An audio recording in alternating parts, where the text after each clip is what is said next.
Hello. Good evening. Hello, hello.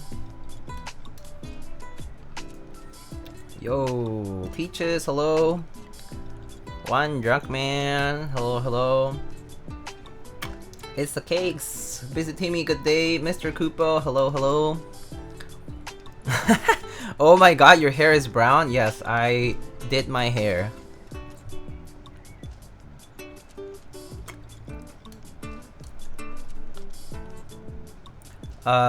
Ithrak, hello. Chamchi, hello, hello. Oh, Mr. Harsha, how are you? Thank you so much for the 8 months. Can't wait for my Poly TKL 1 to come in. You're making me jealous. Oh, that's nice. Poly TKL 1 should be pretty fun.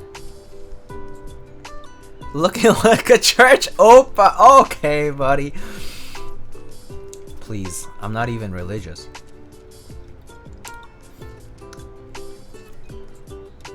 Sorry, ladies. If you thought I should be Christian, I am not.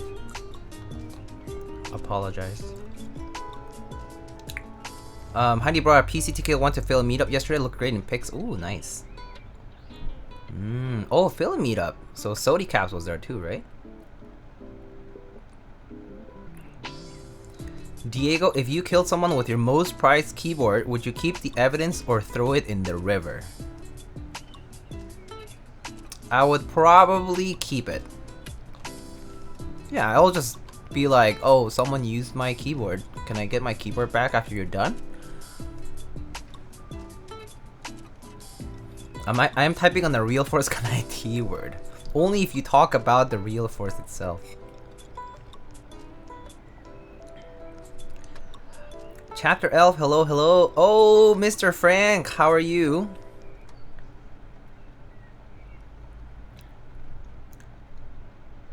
Diego's hair is the color of my favorite cherry switch. Oh, okay.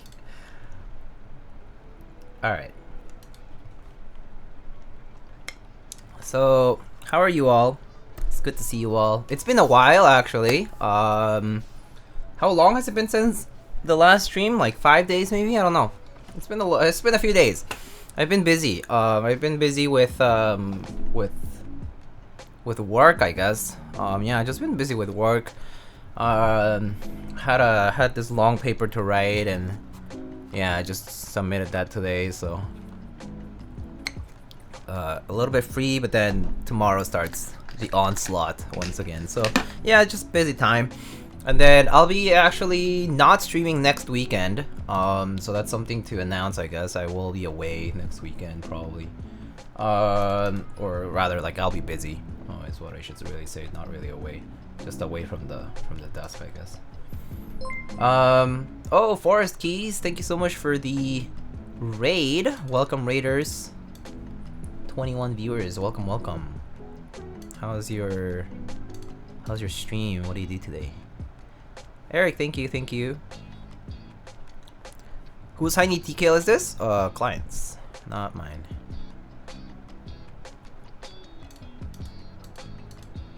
Oh, Kane, hello. Gotta read a whole ass book for a class on Wednesday. Sounds like college. Sounds like school. Alright. So why don't we get started? Ugh. So I got some mail, first of all. You guys want to check this out? So before we open this up, I got this in the mail. I got this. Cha-chan.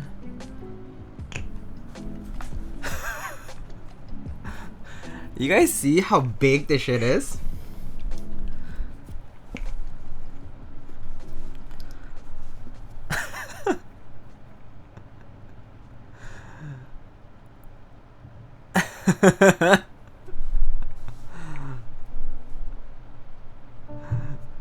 It's basically a desk toy, but I got the OG Conga Kitty from Mr. Hello, and I actually posted some photos on my Discord.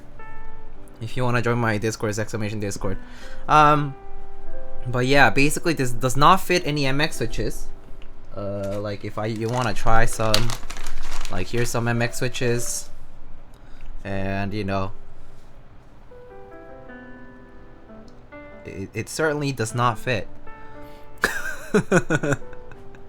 Oh, Forest Keys, you're sculpting a keycap display? That's pretty cool. Wait, so is it like a one keycap display or like bigger than that? That's pretty cool. Also, how long was your hair session last Peaches? Like 2 hours? I did not have to, I didn't have to bleach my hair. I went for a color that was not bleach necessary because like doing toner and bleaching your hair is really painful, and I've done it a lot of times before and it damaged my hair roots a lot, so I wanted to offer something not requiring to bleach my hair. So I went for like a more natural color. Actually, this color is called like, I think it was called like it's like called like monotone, but basically it's like in this family of like sort of like matte browns, and then as it like as the hair as you know, as you have the hair and like grows and like you like shampoo it and all that kind of stuff, it kind of turns more in that red coppery sort of side. So I figured it would be a nice color to have like in the spring because it's gonna get lighter over time. So start with something a little bit on the dark side that kind of looks pretty dark indoors, but then looks lighter in the sun. Yeah.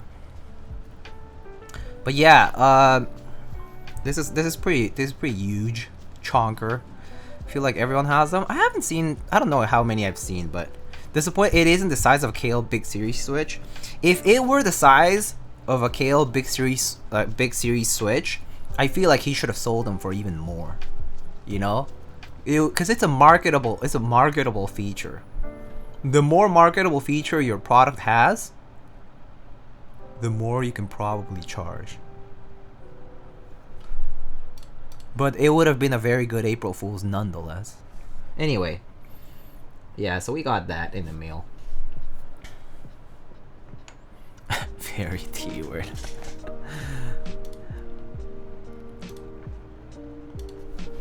Very unnoticeable. Yeah, it's unnoticeable indoors. But it's more noticeable outdoors. Outdoors is like immediately noticeable it's dyed. It's because it's more like it turns like into like a lighter brown in the light. But yeah, indoors I would say it looks much darker. Like a resin figure statue with an MXM instead of a head. Oh, similar to that CKC thing. CKC did that, right? With the like cos figure looking like thing.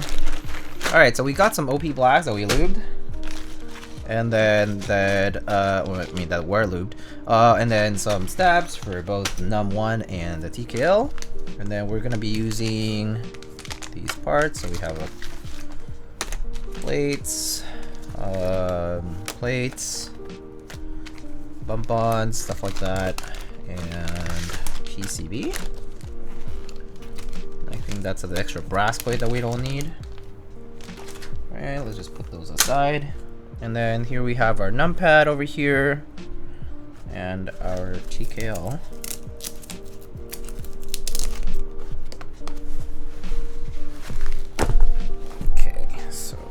Take that out. So here we have our black Hiney TKL1 today. Pretty nice. Alright, so I believe this is like one of the larger Mono K cases, compound cases, so yeah. Alright. Anyway, take that out. Oops. Put this aside for a second. Alright. Really wanted the McDonald's ashtray with the little Siggy. I actually don't remember that anymore. Those were part of my inspiration. I see. Makes sense. Alright, so the NUM1 here, numpad. So today we're basically doing a full-size build. We have basically a full-size keyboard today. Keyboard Co. Okay. Alright, sounds good. Sounds good. Should look good, actually.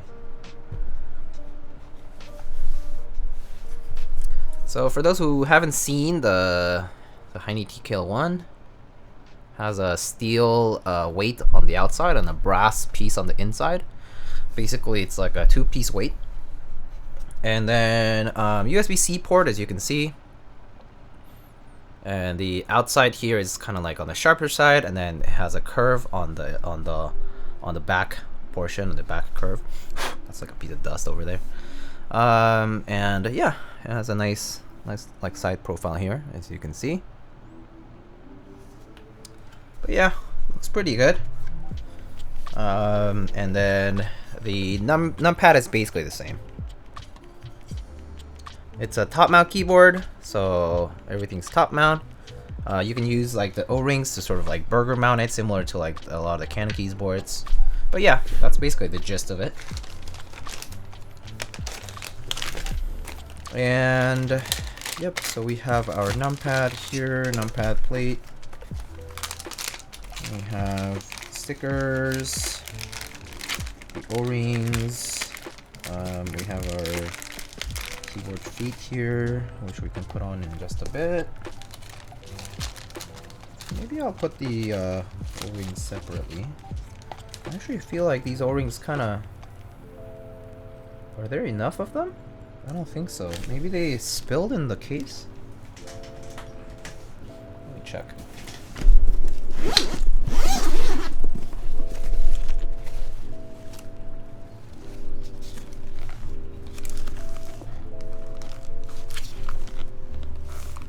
Huh. There's not very many O-rings, but I guess that's fine. We'll just do regular top mount anyway, I think. So actually, let's leave the O-rings behind. Oh, there might be some O-rings here actually already. Who knows? We'll see. Okay, just put this aside for a second then. Maybe put the sticker separately.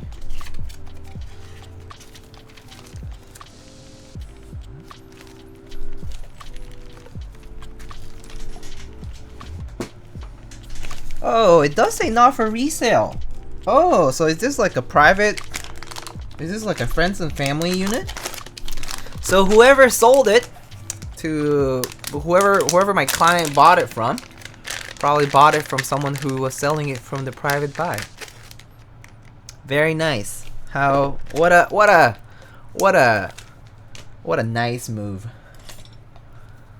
I think they all say that. Oh, okay, so it stayed in the design. That's pretty funny actually. If it stayed in the design as is, that's pretty funny. I thought it was only for like the proto or like the... Because I remember the proto said that, and then I wasn't sure if that was going to be part of the regular design. Not a keyboard. It's like that like off-white branding thing. Kind of edgy. But yeah, pretty hiney thing to do. That is kind of true actually. That is kind of true now that you mention it.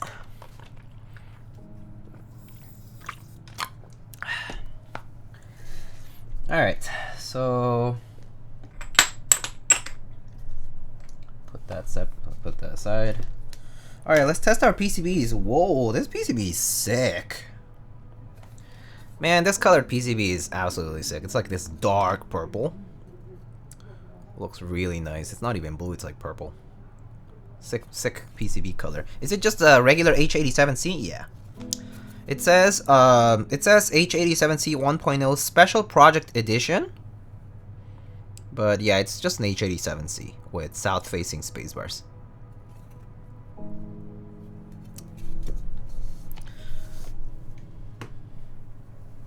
Okay.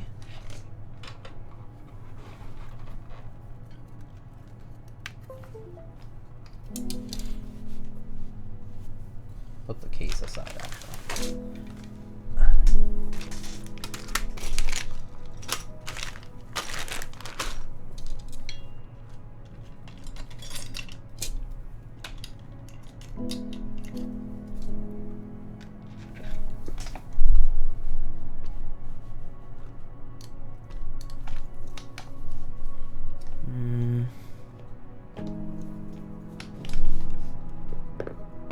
I wonder who made the PCB.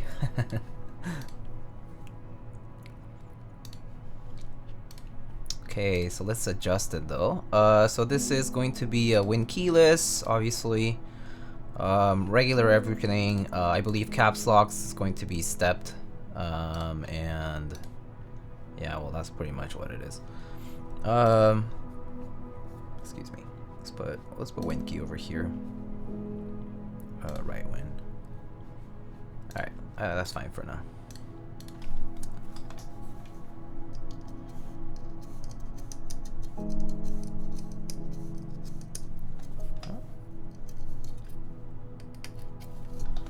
Okay. Careful, you're gonna be called a T-word on Reddit again, Diego.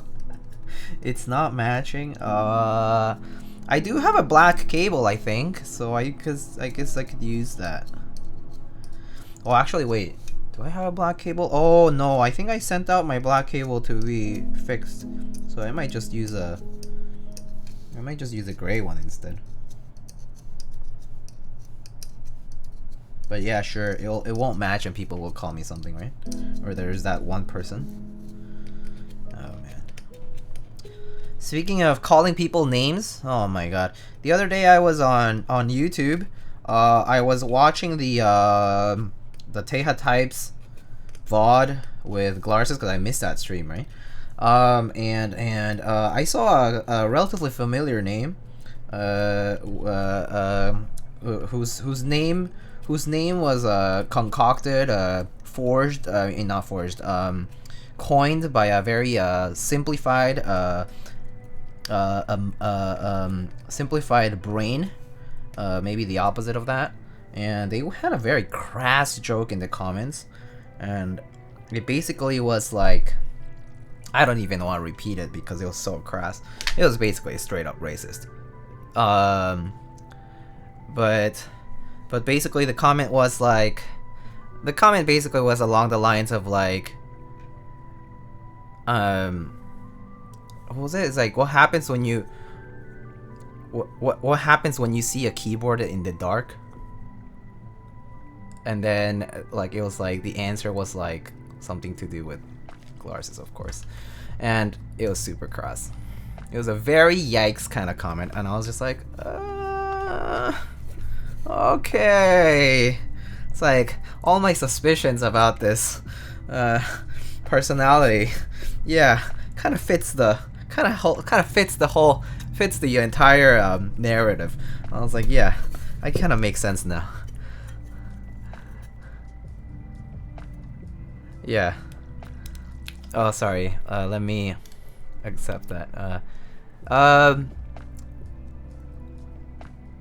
just saw it. Oh, it's still there. Oh, I thought people reported it. I heard people reported it. I guess it's still there. Okay, well, it's still there.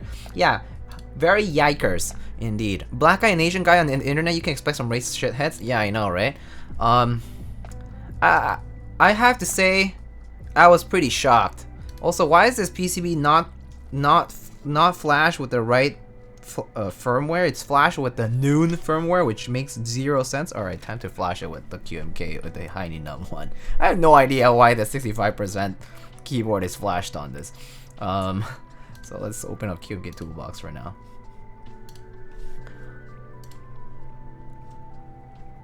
There's another racist right below that, racist comment right below that one. Oh no. I don't even want to read it, man. I was just like, dude, what the fuck? Like, hello? 2022? Anyway, yeah, okay, yikes. Yikes indeed. Alright, can I use via.com? Let's get that firmware first. Hiney H10, I think that's the one. Via. Okay, and then download it. And then let's flash it. Alright. Open Hiney H10. Here it is. Okay. Alright, press the reset button. Okay, press it. Okay, and then flash.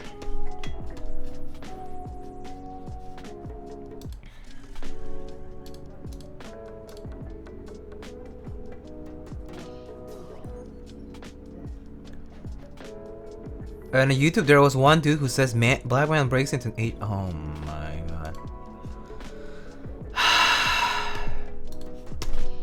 Why do people gotta be like this?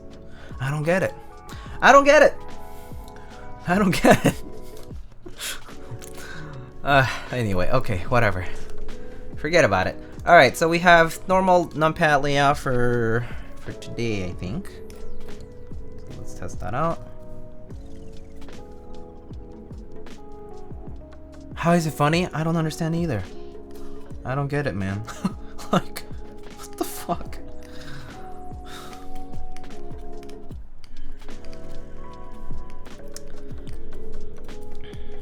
Alright. This way and this way. Alright, cool. Alright, everything works. Apparently being racist is funny to some. Oh, for sure. I mean, well, you know, ignorance, right? But yeah. Alright, so moving on.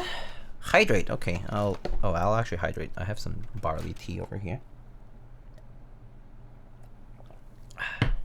Very nice. Hey Diego, do you buy glare and or XRF? I forgot about glare entirely.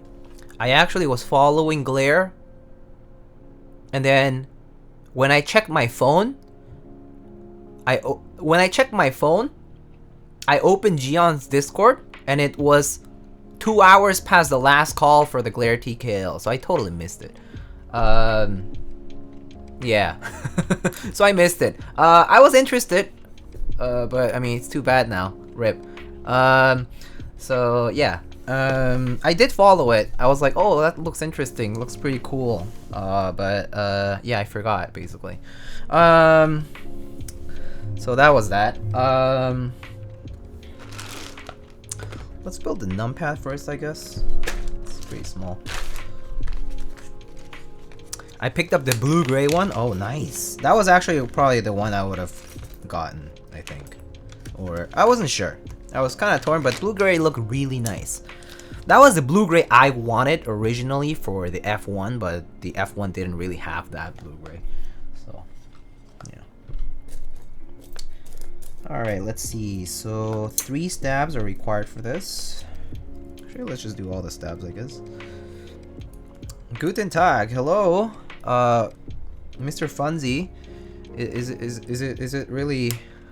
It's not quite afternoon, but good day to you. How are you?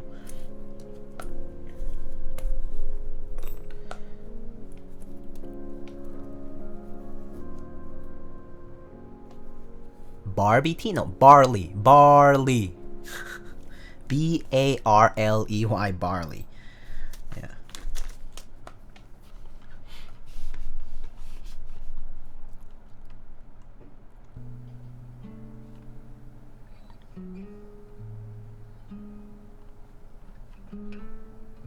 I did post 1 hour before it closed. Oh, I see. I didn't even... I think I just kind of spaced out in between. So, yeah, that happened. Yeah, I mean, too bad, I guess. What can you do? I probably was... I think that if I passed on it in the sense that, like, I forgot, it probably means that I was not as interested. So, for me, it's just like another keyword site. It's fine.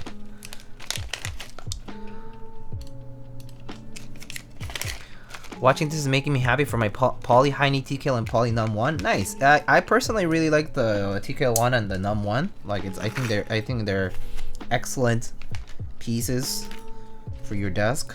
They're really nice keyboards. I mean, like the TKL 1 is a really nice keyboard, and the num 1 is, well, I mean, it's just a numpad, but it's nice to have something matching for it. So, all right, boys and girls, we have a lot of stabs today. So it'll be a nice and long chat session while we lube stabs today. So we'll see how we do. Alright. Alright, where's my 205?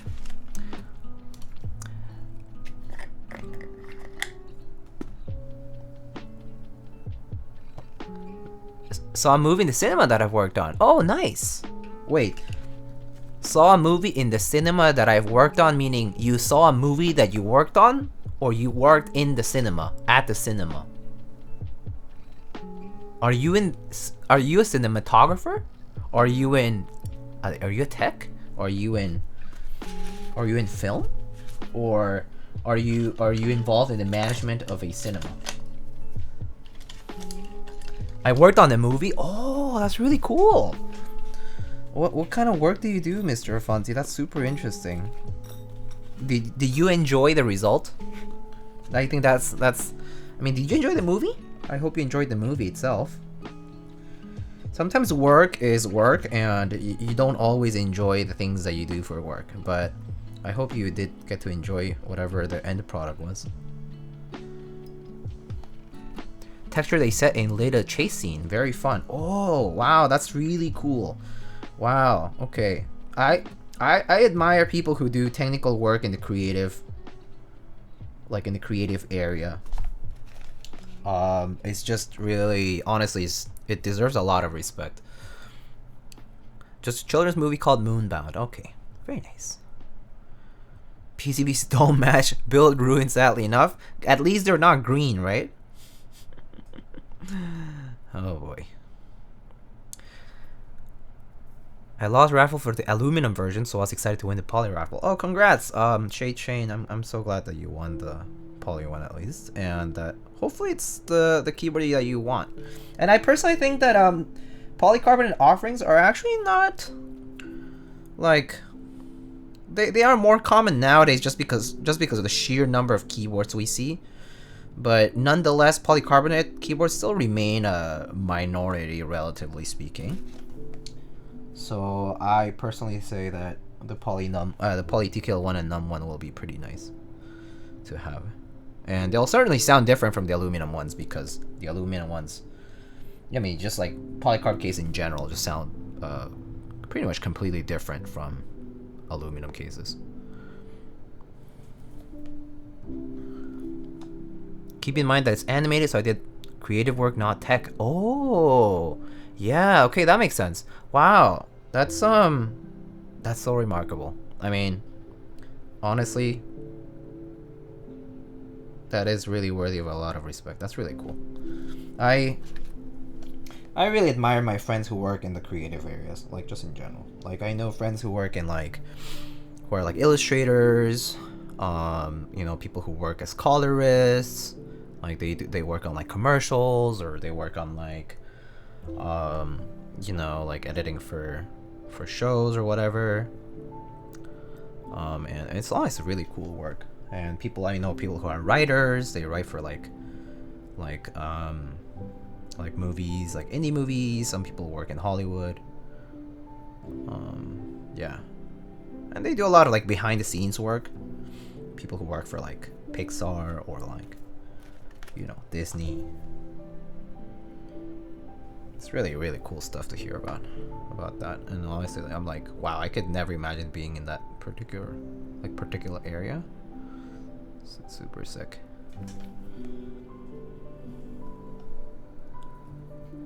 I love hearing my creative friends talk about their work. Yeah, I know, right? It's like, I think for me, as someone who is not in that particular area of work, hearing about it is super cool. Like, it's so interesting. It's such a different world.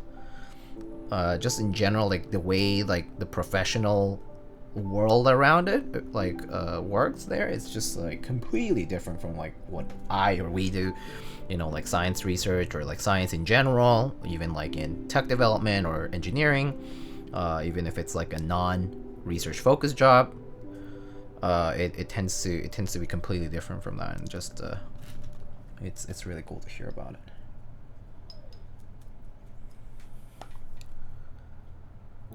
Still somewhat tech. I mean, yeah. I mean, anything that you work on, like, it is going to be technically involved. Like, you need a certain skill set for sure, right? Poly Unicorn blew my mind and changed my thoughts about PC boards. Good.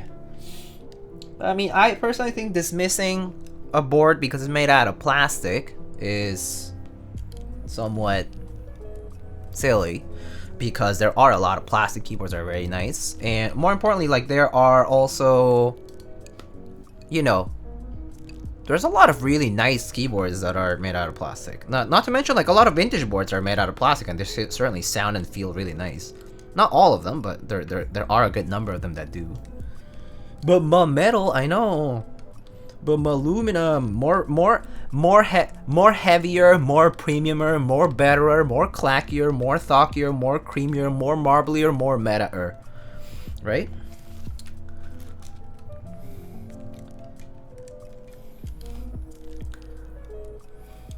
HHK enters the chat.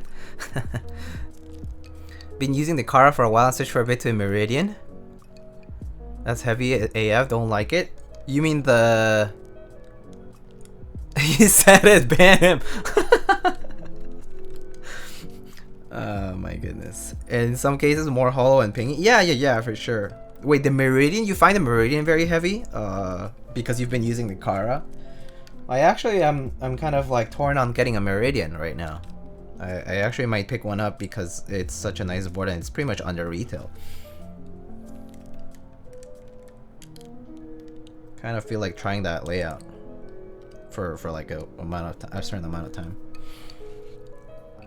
After using a light keyboard, yes, I guess that makes sense. Oh, Mr. Konako, hello. How's it going? How's the relaxed life outside of the keyboard world and outside of whatever responsibilities you are now successfully avoiding, or rather taking a break from? I hope you're enjoying your downtime, if you're still during your downtime. Get a Meridian is really good. Yeah, I mean, all I've heard about it is just all good things. So I probably will consider picking it up. Wanna buy myself a red one for cost? I actually was thinking of picking up the dark gray one because when I saw that dark gray one that Mr. Control sent, or rather dropped off for a bit, it was really nice. It looks so good with Dracula. It also just was a very interesting dark gray, like a very, very dark gray actually, but not quite black, and so I thought it looked really nice. So I was considering getting that color.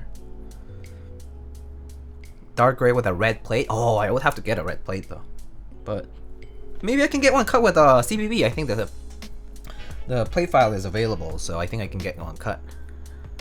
Oh, the other day wasn't Mr. Poner in my Discord talking that saying I think he was talking about colored carbon fiber plates. Was it colored carbon fiber?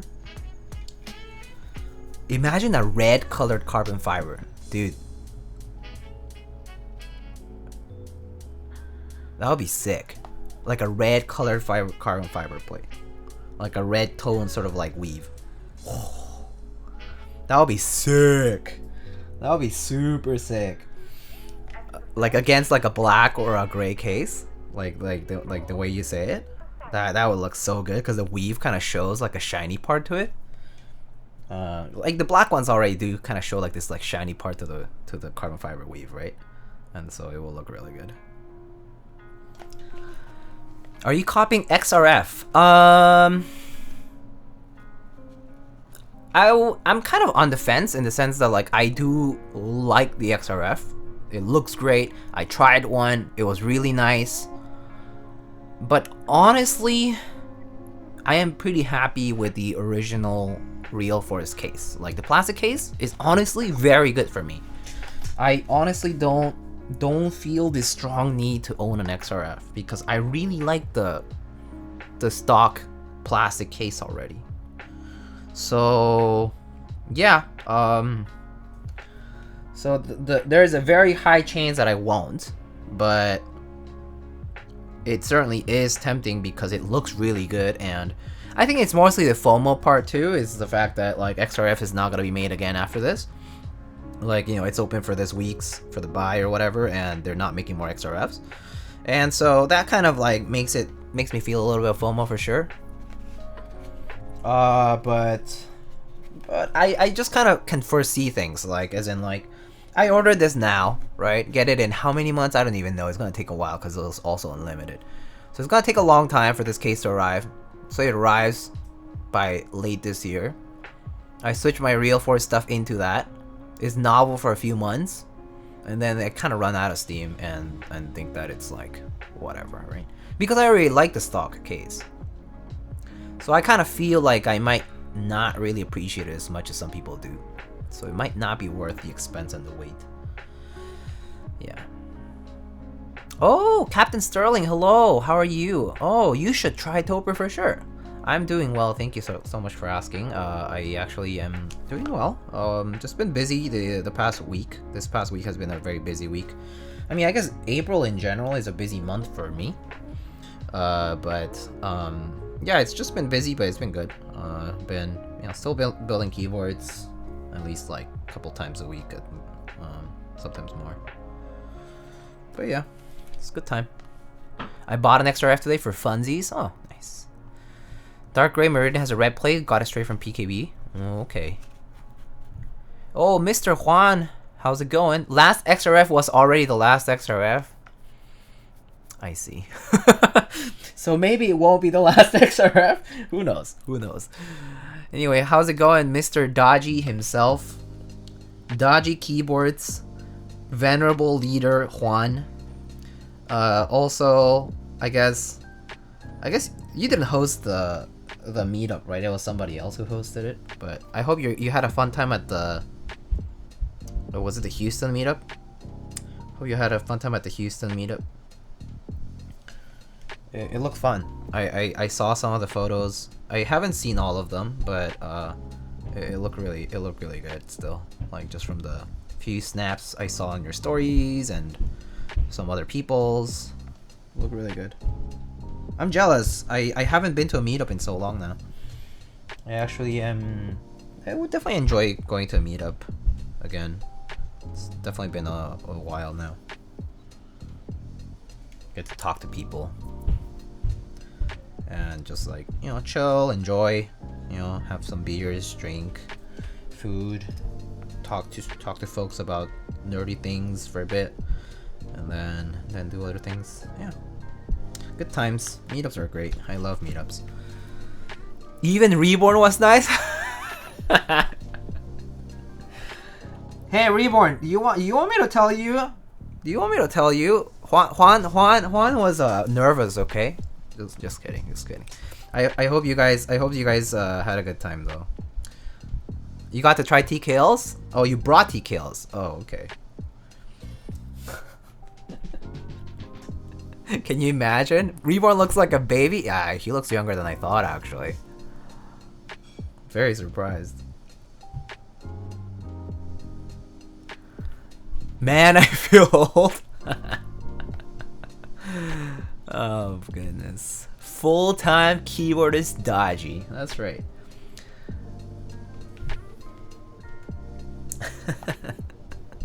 Are you gonna go to Connecticut one? When is this? Who Breezy? I actually don't know when the Connecticut one is. I actually don't know any dates of any upcoming meetups because I haven't really kept track. But I guess if it's during a time I'm a little bit more available and it's like maybe like closer to a weekend or something, I might be able to do something like that, like a short trip. But yeah, it kind of depends. May 21st? Okay. I'll think about it actually. I actually need to see what my work schedule looks like in May. But I won't know that for a couple of weeks.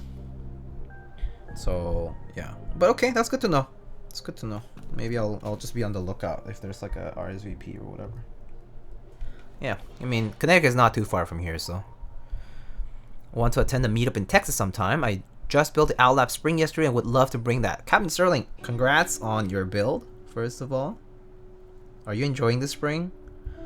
I personally wasn't huge on the right shift thing about the layout, but other than that, from the photos I've seen, it looks pretty nice. And people seem to be enjoying it, so that's good. I mean, overall, I've seen people pretty satisfied most with all the OutLab releases, actually. Just in general, like, I haven't really seen people dissatisfied with them. In particular. So, like, aside from the buying experience thing, I think a lot of people have said good things about OutLab keyboards.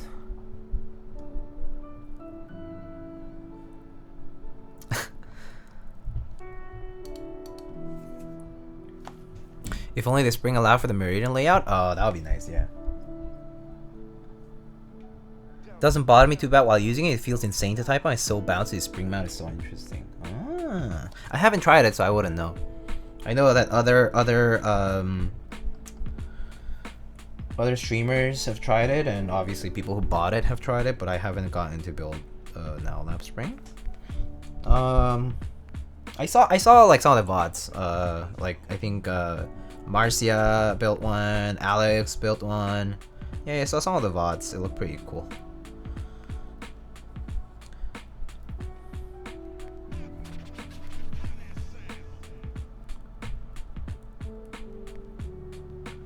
Why are those not Nixies? This is a shame. They're Nixies if you squint hard enough. True. That's what they're supposed to be, right?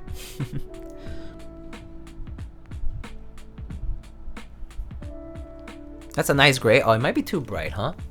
I mean, if I tone down I'll tone down the exposure here by one stop, and that should be. It's a black. This is black.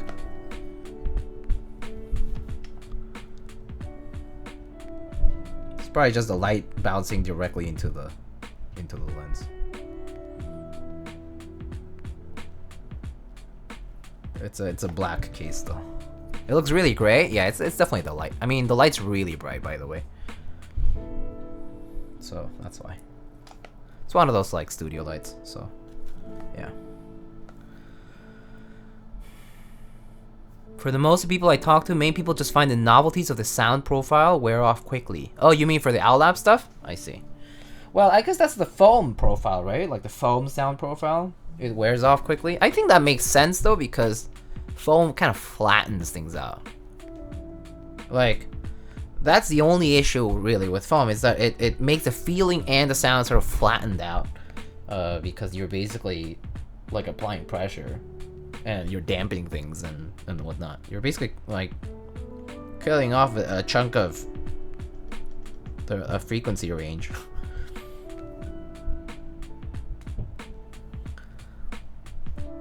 Every switch sounds the same. Yeah, exactly. I mean, like, it's a good thing if you love that particular sound, which a lot of people initially do or always do. I mean, good for them. I personally like having different switches for different, despite the defects. Like, I personally do like embracing the different like sounds of the different like keyboard switches, even if they have some like disadvantages. Like, I do understand that some tactiles have this leaf ping, or some linears are short, like short travel, or kind of clackier, like the like creams, or like like these reds are a little bit louder. But like ink sound particularly different, for example, from like MX, right? Or like even Milky Gadron sound different from inks. And I like those differences. It doesn't have to be perfect every time, so yeah. Diego, have you tried the Pro Classic, the HKB Pro Classic? Yes, I have, Disgraceful Asian. I'm looking to fall into Topre hole. So okay, Disgraceful Asian, if you're going to get Topre and you are thinking of getting an HKB, definitely any of the new line of HKBs, HKB Pro Classic, HKB Pro Hybrid, Type S or not, basically any of the line that is currently being sold on mechanicalkeyboards.com or wherever shop you're finding this. If you buy it from mechanicalkeyboards.com, you can use creator code Lightning, by the way. And but yeah, any of those stores, right? They all all the HKB line right now is really good. I personally have felt like every time I try a new HKB from them, which some people have sent to like Lube or whatever, the stabs are really good. First of all, even stock, like it's gotten a lot better over the years, I feel. Like they might still need a little bit of touching up, but in general, it's been much better of an experience stock than like all the Pro 1s or Pro 2s that I've tried in the past. Those are absolutely unbearable to use stock, at least for me. It's like Pro 1, Pro 2, like stock, the rattle on the stabs is absolutely horrid. It's unbearable. So I personally, like, if you're getting an HKB, any of the new line stuff is really good. Just buy the one that suits your needs. Like the hybrid is Bluetooth able, so it does have this like back portion that like, has a battery, so it's like a little bit bigger, and it's a bit heavier too. But if you are okay with wired, then you know the Pro Classic is perfectly fine. Yeah.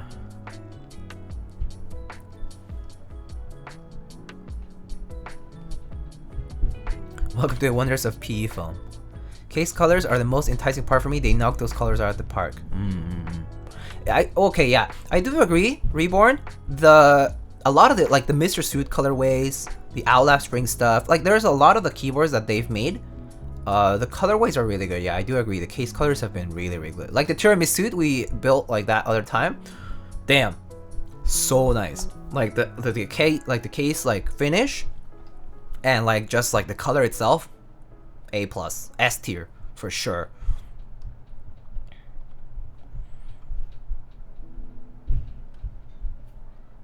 What if I use Zeal clickies with my Matrix ME and I use the P foam that it came with? I feel like the Matrix ME is like this really roomy case in my experience. Like, I felt that the Matrix ME, even with the foam and whatever that's included, there was still room for more. It's a really chunky case on the inside.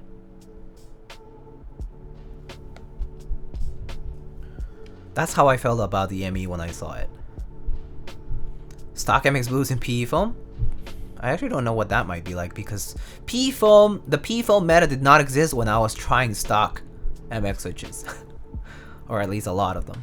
I plan on using the Pro Hybrid stock. Oh, nice. The LTT plug. I want Norba or Topre. R2 stock is quite good. Yeah, I've heard good things about the Real Force R2 stuff as well. What the hell are onion switches? I have no idea what those are. Probably JWK, TTC or Gateron, flip a coin twice. Yeah.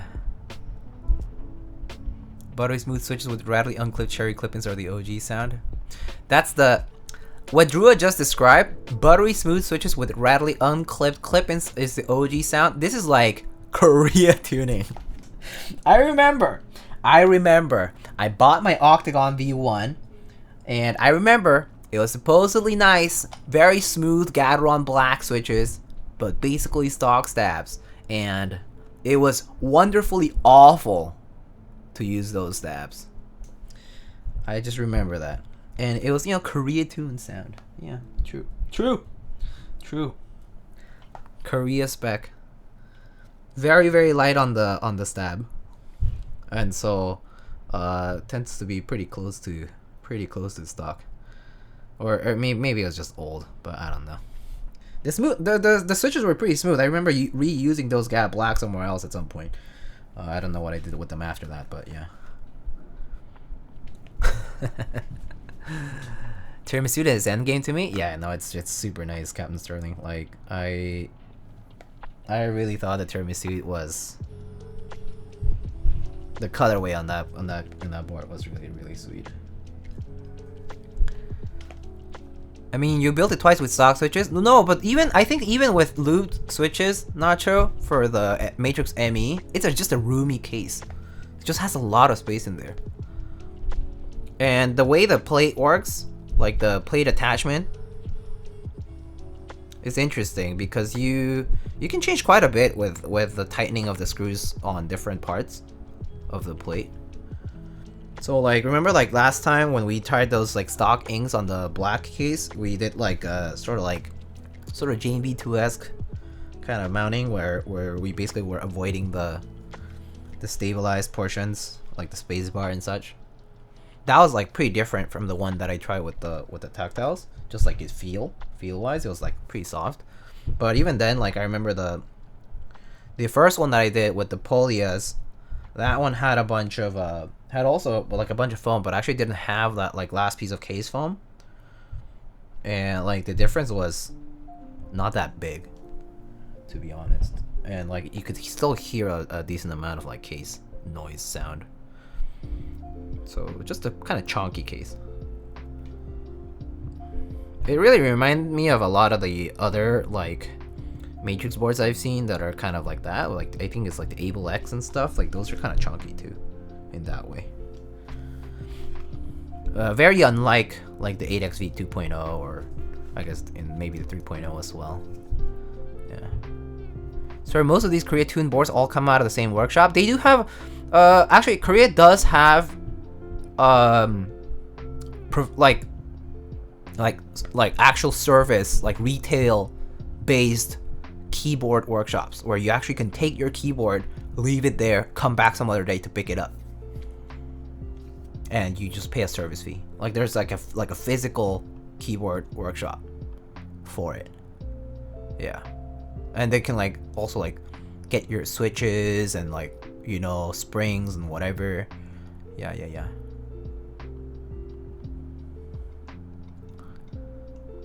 Remember when bag lubing with spray Krytox oil was meta with Koreans? Oh yeah, that did exist, yeah.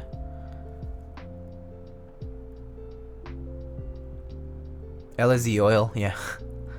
yeah. True. Krytox 103 for some reason. Yeah, I don't know. Maybe that's also what's available to them. I don't know. Honestly, I never really understood the reasoning behind it. I just kind of thought it was sort of like the same way things caught on like in the Western community. Like when one person does it, they say something good about it, and everyone kind of does the same thing, and it just like has this chain reaction effect, but it's not necessarily like proven that is different from whatever is available. It's just kind of like someone said a good thing about it, so I just went along with it. That's kind of how I really feel about it. Like that it's not quite like empirically tested in any way. It's just like the trend of the day. And people just follow it along, and it just becomes like the quote-unquote meta or cookie cutter formula because that's what the first person did and they happen to like it.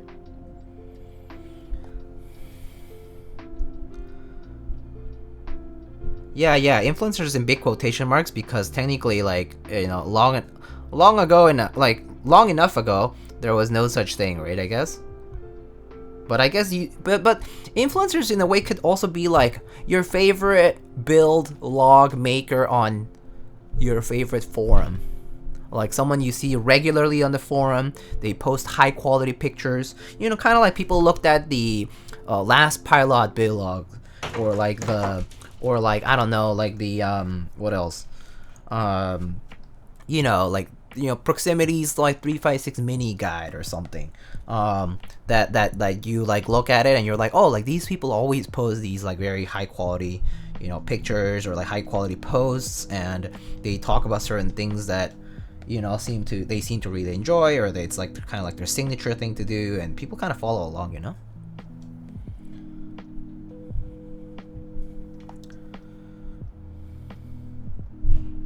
So it doesn't really have to be like streamers or like people who necessarily create curated video content, so to speak. It just happens to be people that sort of just catch people's eyes. And once there's a handful of people who follow along, it just kind of trickles down like that.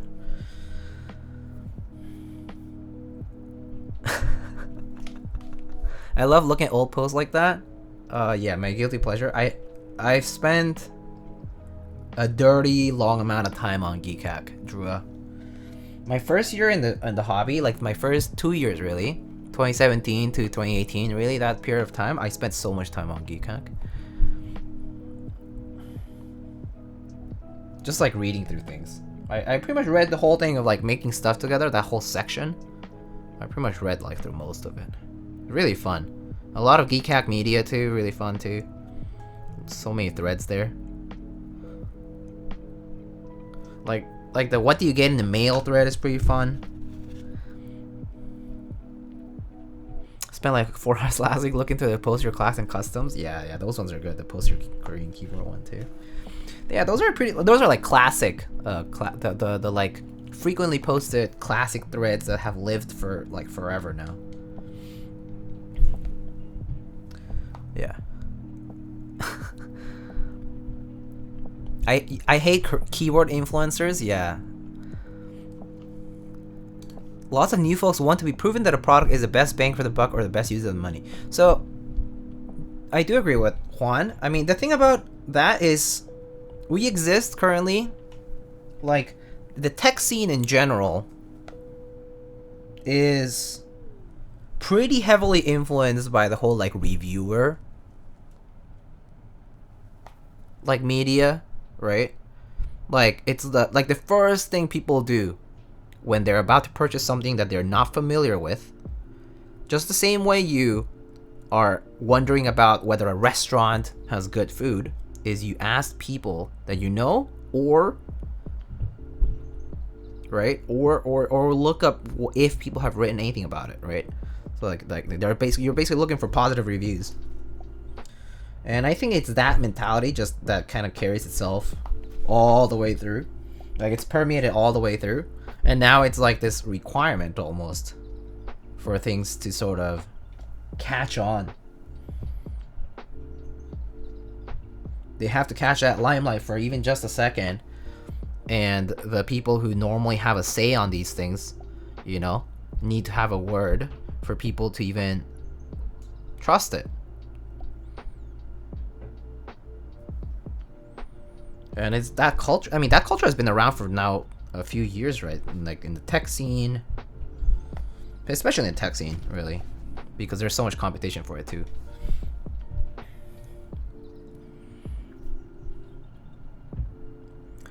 Whereas the hobby for me, is more of collecting and enjoying different types of boards and appreciating what they bring to a collection. I do agree. Yeah, I mean, for me, it's more like that too. For at least for me, like, I enjoy several things in the hobby right now. I personally collect boards that I think add a unique flair to my collection, in the sense that I enjoy using them, I enjoy looking at them, and they also contribute a very particular look on my desk. Like, I look at my desk and I'm like, that's something unique. There's a few keyboards that aren't popular by any means now, but that I like because sentimental value, I guess, at this point. But that when I look at them on my desk, I'm like, oh, that looks really nice. It doesn't necessarily type the best. I've tried a few I've tried many options. Like, there's a few of these older boards that I've also tried like a lot of different plates with and that kind of stuff. Also, some boards you can't really do that with, some of the older stuff, because the PCBs were not like backwards compatible, so to speak. So you have to be a little bit careful when desoldering and such. Like some of the duck boards are like that. Fortunately, like McLovin has been really a huge positive contributor in that particular scene, where people who have been interested in replicating some of these old PCBs, you know, have approached, you know, like PCB designers like McLovin and been like, hey, could you please do a small batch of PCBs that are compatible with my old board that, you know, whose PCBs are no longer produced, and maybe you've damaged some traces and so. So I think that's been really nice. I actually, I was hoping that, for example, one day I'm going to rebuild my Blackbird with this FR4 plate I got from them and this new PCB that I got from them. So things like that. But yeah.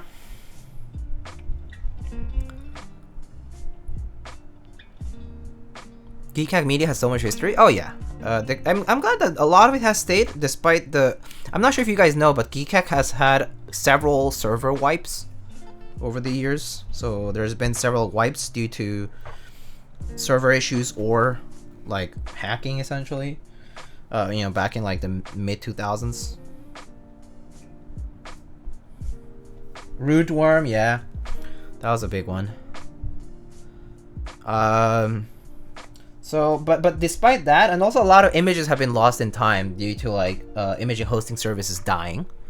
Like people's Flickr's account being disabled, or like Image Shack, or like you know, other hosting services that sort of like Photo Bucket, that kind of stuff, like dying out. So yeah. Oh, Mr. Sancho Panza, muchas gracias. Thank you so much for the 17 months, my friend. How are you?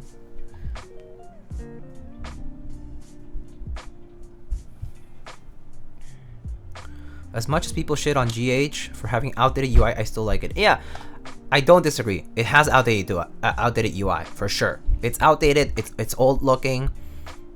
It might actually looks definitely unpleasant, especially at first glance. If you're used to like more modern websites, it definitely looks old and pretty meh. But it just has a lot of info. So if you kind of take it at face value like that, if you just are looking at for the info, it's okay. It's browsable. It's fine. just live with it. It's fine. Unless, I mean, someone has to do the effort to convert all that and move it somewhere else or migrate it, because I don't think Drop is going to touch it, and there's certainly no Geekhack admin or web developer who is going to actually do the info transfer and proper migration of all the stuff on Geekhack that has been there for a long time. That's not going to happen. Accounts are not going to migrate. So at least for the website that currently exists, we have to at least cope with the fact that it just is there, and like if you need some information, you do have to know how to use it.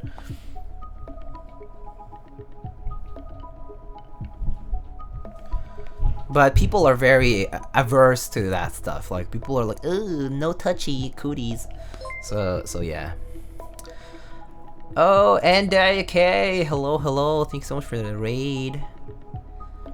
Thank you. People looking for endgame on their first go, haven't even found it after a few dozen. I don't think endgame exists, but endgame is the point when you stop. That's when you stop. What boards are what are some boards that you think are underrated? Duck Orion, Mira, like all the Duck Orion versions. The TGR V1 is essentially Duck Orion, so that's included. The Duck Orion and derivatives is a whole class of keyboards that are underrated, which includes the Orion, the Mira, the Moon TKL, the Mech 27, the TGR V1, the TGR V1 CE, the TGR V1.5 Type Machina, that whole category in the section of keyboards, TKLs, including, there's also keyboards like the LZGH, pretty underrated I would say, but pretty interesting and very unique, like the LZS and LZGH, right? And then there's like then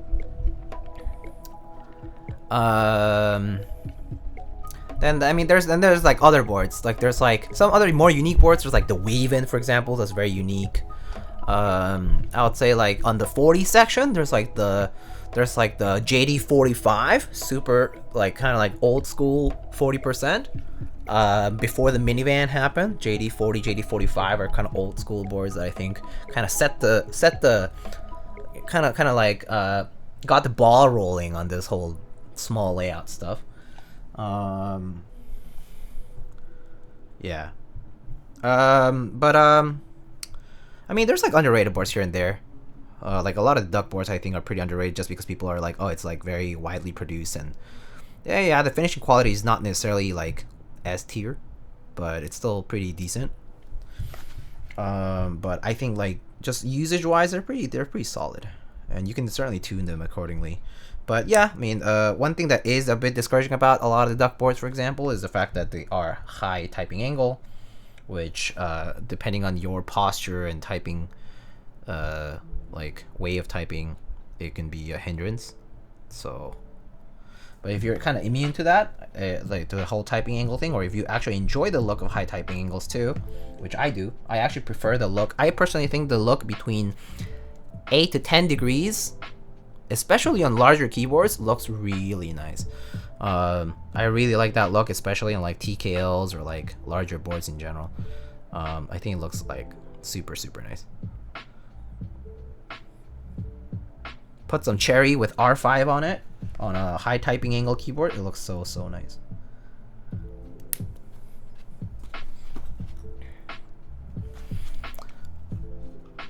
What is a huge cat artisan on the left? Oh, it's the Konga Kitty from Hello Caps. It's good if you're used to forums, yeah, that is true.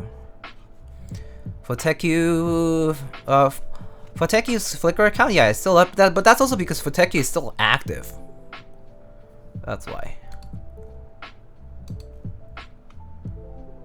Foteku is like still an active person, like active community member. He came back and he's been active, like very active. So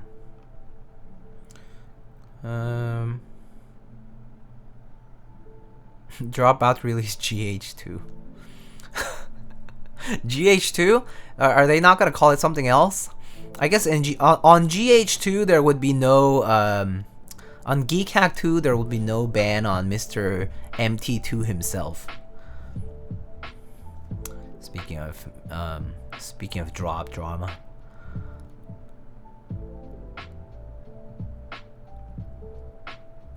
Hoffman Flickr good too? Oh yeah. Oh, Photoelectric!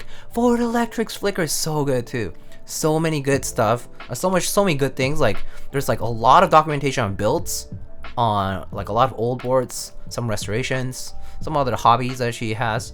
And she, you know, she was a Keycaps admin and she did all kinds of like DIY work. Yeah, a lot of cool stuff on Photoelectric's account as well. Not sure if it's still around, like active, but yeah. The Keep Talk Diet still around, so people still post it decently. It's not super active, but it's still its own community actually. Yeah, 65 underrated. Do agree. I mean, pretty classic mount, right? Top mount, 65%. I do believe that 65 at least improves on the like the TGR 910 style of 65% top mount, which I personally find a bit underwhelming, at least in the sense that it's just 8 symmetrical points for mounting of the plate. But I do think that the mounting point style that the 65, the Mary C board adopted, is basically more modern, quote unquote, for top mount. And it's closer to like what the JMV2 or the Koala Whale yada yada TKL equivalent is, but on 65% instead. IDV60 underrated for sure, although it had its issues for QC.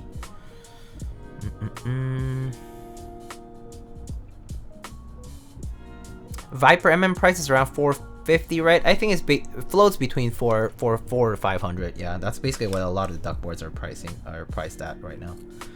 They float between 400 to 600 essentially, like shipped. It just depends on the deal you find. There's like keyboards that have been Cerakoted, keyboards that have been re-anodized, or they might have suffered dents in between, or some of them are pristine but they sell for a bit more or a bit less. Some of them have like external parts that they've gotten through like Mr. like Bomb, or like what's his name? What's the person who's a Keynergy? That's the person who also did the duck parts, right? Like the weights and stuff. Danji Wanji. Yeah, Dan Wang is pretty good, yeah. That's an old account. I mean, that's just the blog, right? Favorite top mount style? I think like the Jane V2 style of top mount is honestly hard to say bad things about, just because it just works, and also it's nice because it softens that spacebar area for the mounting. The rest is fine. I mean, the rest I didn't really care about. I honestly don't care about how the F-row or the nav cluster types. I mean, you're using those portions a lot less. All that matters is the alphas and the spacebar area for me. I don't care about the rest, honestly. I don't care if the arrow keys sound a little hollow. That's not a big deal.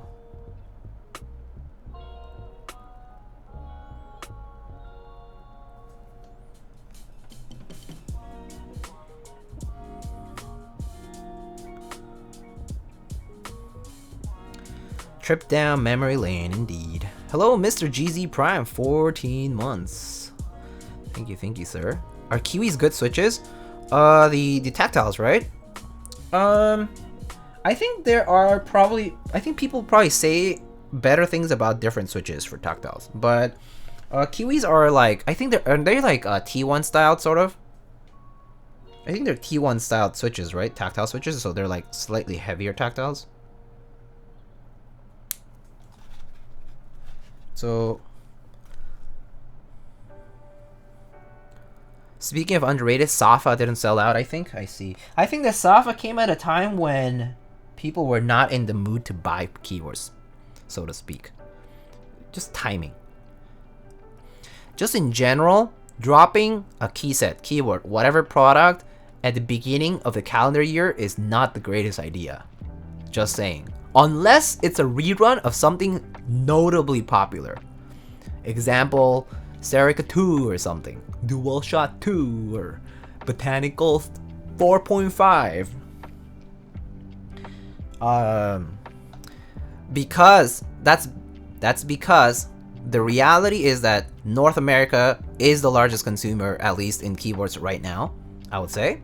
And tax season in North America, specifically the United States, is in March, April, and post-holiday season and tax season sandwich that period of time. So people are unwilling to spend money. They're poor from holidays, and then taxes are coming up, which you might potentially have to spend money for because you owe taxes, and so people don't want to spend. That's a theory I have. And I think it's true, because I do feel that way too about money in that period of time.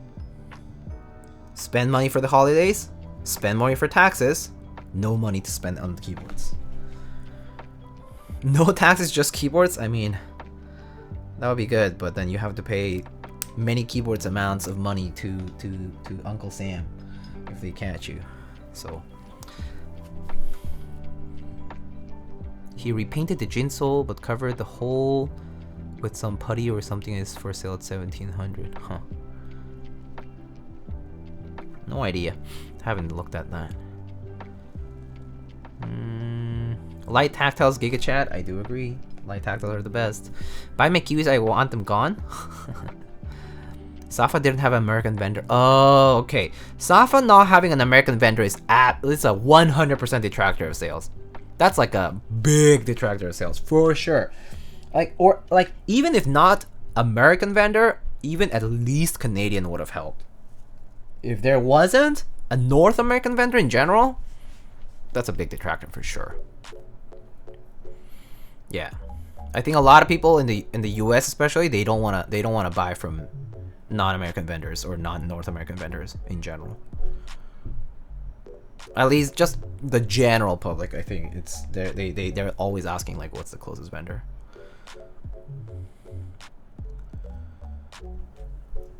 The math was that you save money even with EU vendor, probably because you have to take out VAT, right? So you take out value-added tax, and you don't get charged for tax for bringing it into US because there's no import tax and no customs tax.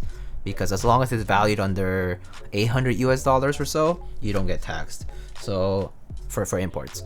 So so that probably was why you would probably spend less for buying it from the EU. But the problem is, Funzy, the problem is people actually don't think about it that way. People don't think about the math around it. So people don't really do the math. They don't want to do them. No one wants to do the math. Someone has to come in and feed it to them and be like, oh, by the way, it's actually cheaper if you buy from this EU vendor. But it's not like that's written on the website where you have to buy it from. It's not like you enter the website and the first thing that says right on the website is, dear Americans, if you buy from this website, it's actually cheaper than you buying it from any American vendor available if we had one. So I think that's probably also why people kind of need to fed in their, fed directly, served on a nice silver platter, I want to do the math. Mr. GZ Prime is now moderator of R They Did the Math.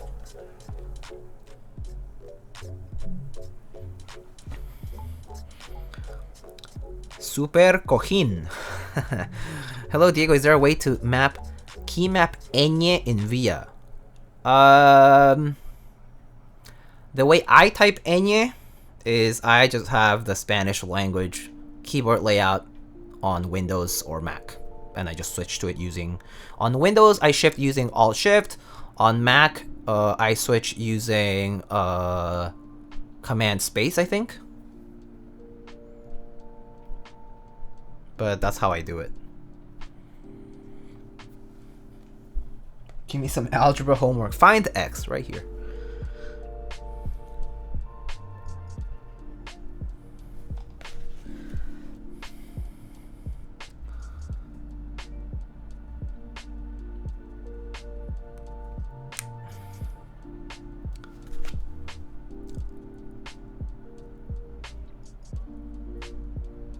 Do you have extras first? Oh wait, am I missing something?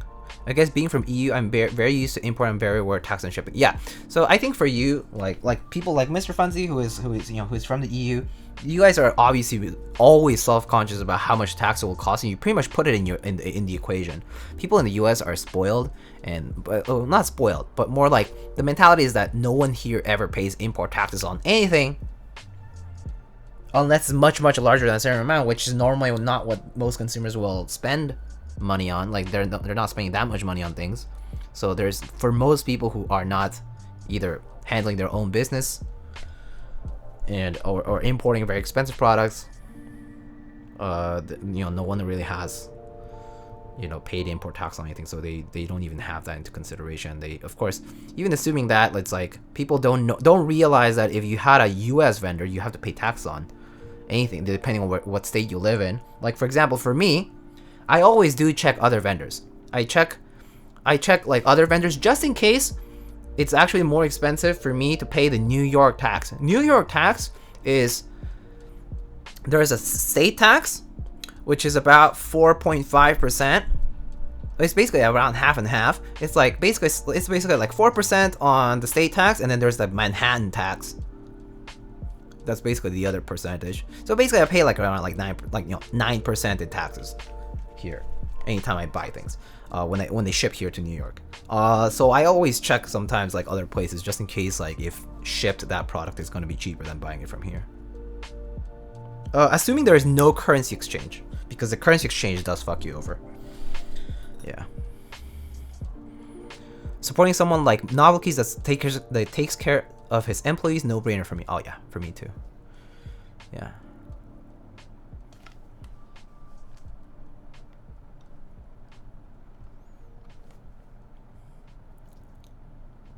Yeah, over 800 you should be paying customs fees. Yep, you should. I mean, they normally send you the bill, basically. They send you the invoice for it.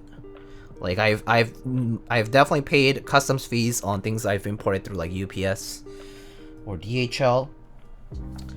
That were over $800 US, and I did pay a customs fee.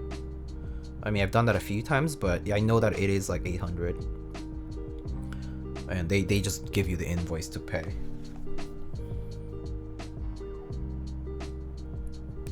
But that was also because it was declared full value. Imagine not paying 25% over anything over 30 bucks. I mean, yeah. I also grew up in Mexico, so I was used to the 15 to 16% tax back home. It was 15% when I grew up, and then 16% by the time I was getting out of Mexico. It was 16% for value-added tax, basically.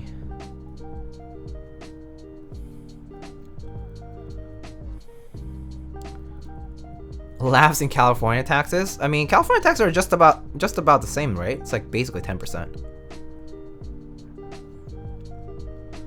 California and New York are the two like worst states to be a consumer. It's expensive.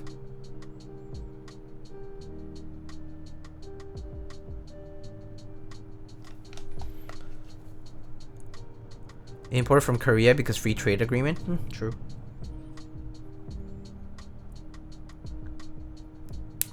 That is true, I guess. It is 19% on tax, everything above 50 USD here in Mexico. Yeah, I guess it is 19% now. When I left Mexico in 2011, and it was still around 16%. I'm so glad I left, I guess, in the sense that I don't have to pay 19% on things, which really sucks. And it's kind of funny. Vato de Harina reminds me of something funny.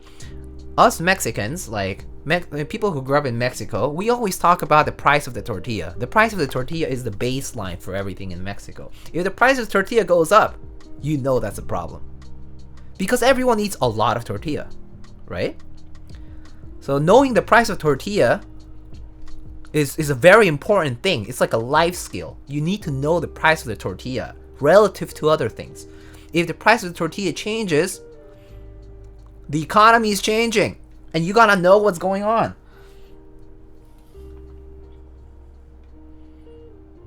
And people talk about it all the time. Anytime we talk about inflation, it's about inflation on the price of the tortilla.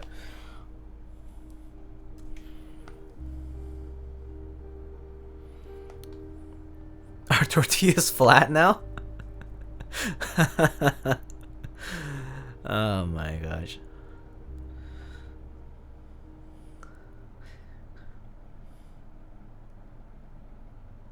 Kinda. Not sure if that answer is responding to whether they're flat or something else. Same here, but with pan. Yeah, if pan prices rise, we're fucked. Yeah, Yeah, dude. It's all about that base, the base energy source in food. Your base, your staple food.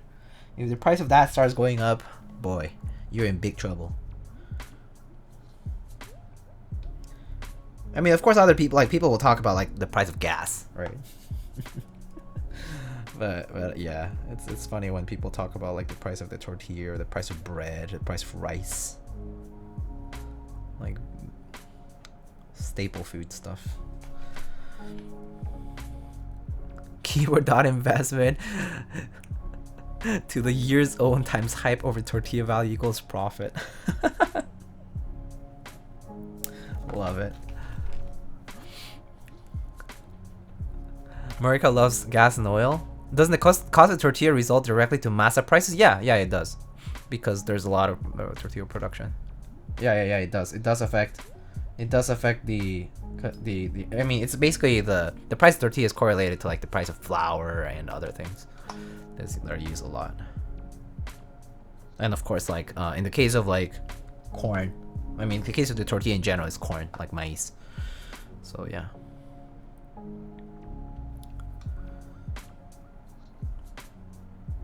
But it's basically affects all the food. Biden's better keep burgers down. Sheesh. Them bussin' patties. Oh boy. Masa flour is so underutilized in the US. Yeah, that's unfortunate. I mean, in Mexico, it's like both of them are consumed pretty heavily, whether it's regular flour, like white flour, or corn. So it would affect both immediately.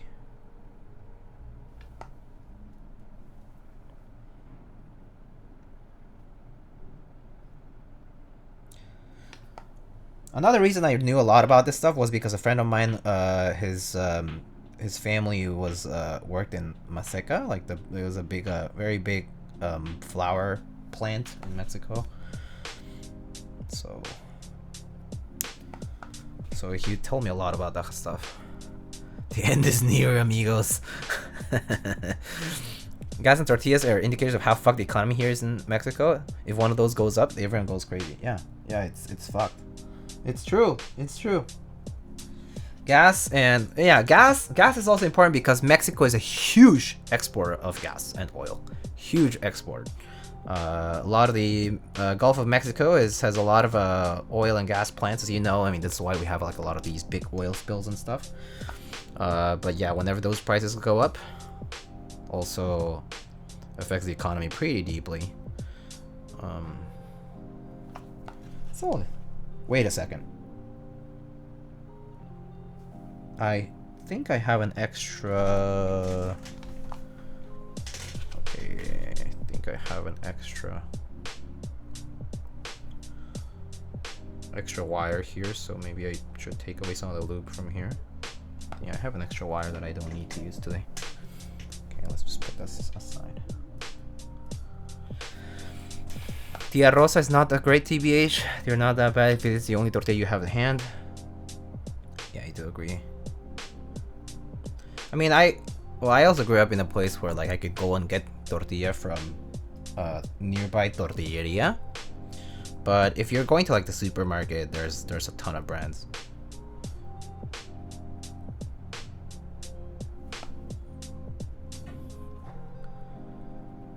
Yeah, the ones we're talking about are made of corn, yeah.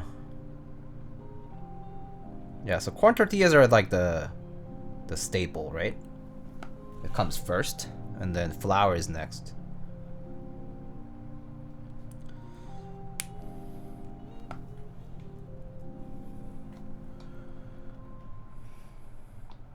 Arepas are disgusting, by the way. What? Well, I guess it depends on how you make them. And what do you really think about? I don't know. Maybe you just don't like certain types of food. I've never really heard someone say arepas are disgusting. That's like the first time I hear someone say that.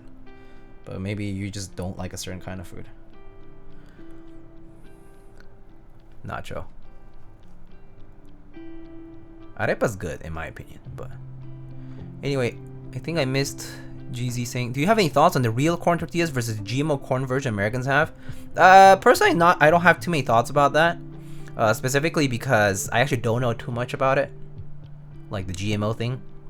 So I can't really give you a first person view on that. Don't have first hand view of like the GMO situation in the US. I actually don't know too much about it. Specifically GMO related for corn.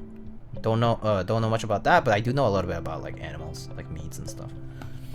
Like animal products.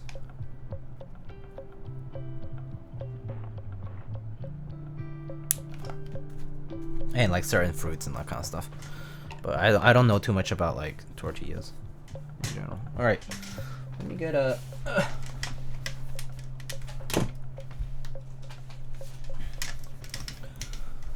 oh yeah. Okay.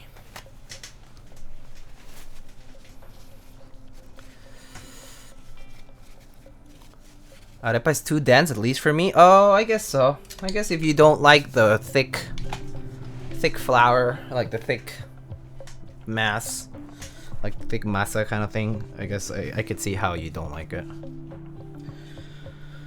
I like it. I mean, it's like gorditas, you know, here in like in Mexican food, or like sopes. Those are good. I like them, but I guess some people don't.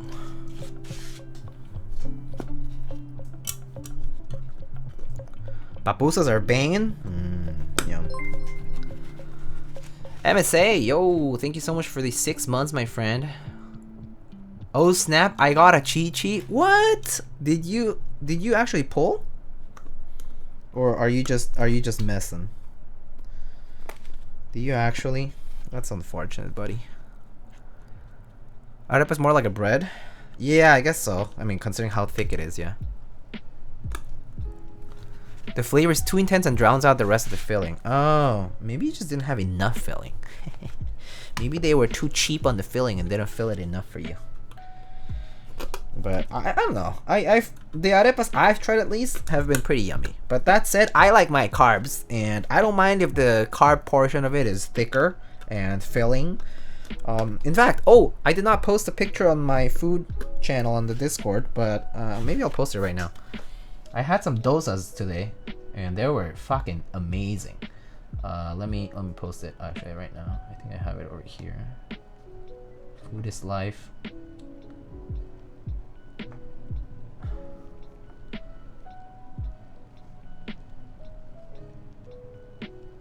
Alright. Okay, I just posted it to my server. I can share a link, but I had dosas today, and they're so good. I posted, here's the link.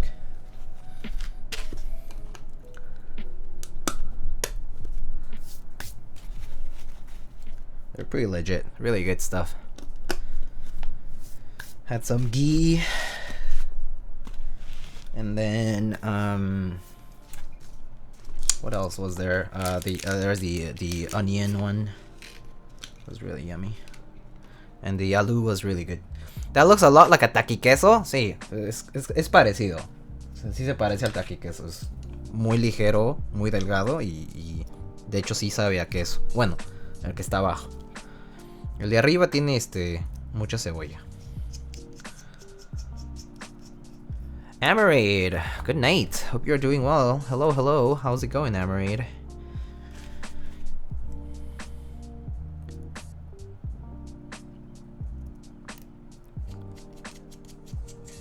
I put some ghee in the rice I'm cooking. Oh, let's go, Kerbal. Let's go.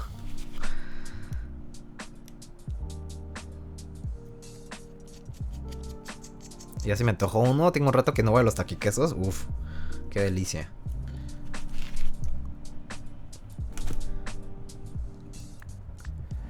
I heard pupusas, now I want some. Yeah, I guess we back to the food talk. Janky Render, hey, what's up? I need to get such a quality board, definitely top tier board. Yeah, I've enjoyed mine, and I've certainly enjoyed others that I've built. I do think it's a really nice board. So I think you're right.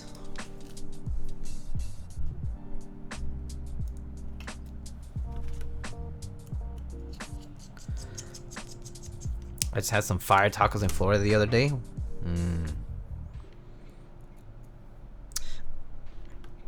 Anytime tacos are mentioned, I still get a little bit sad that I have to pay more for them, but I do like supporting my local taco truck, which I actually was super bummed that they weren't around for a lot of the pandemic, and when they came back I was super ecstatic about it.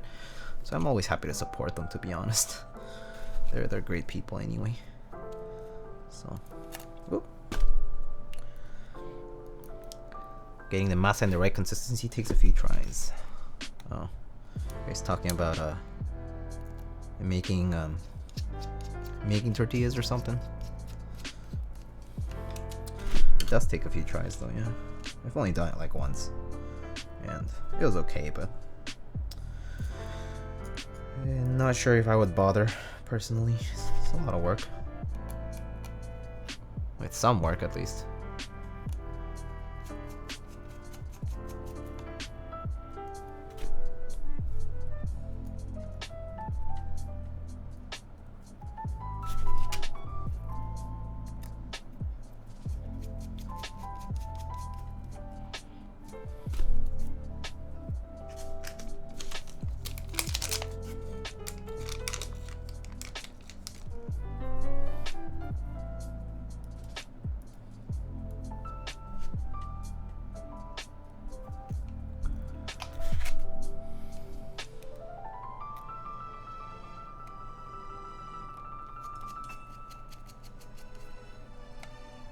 Is Dolce shipping to vendors now? Yeah, so if I recall correctly, Dolce should be en route to vendors basically through this past week / this week.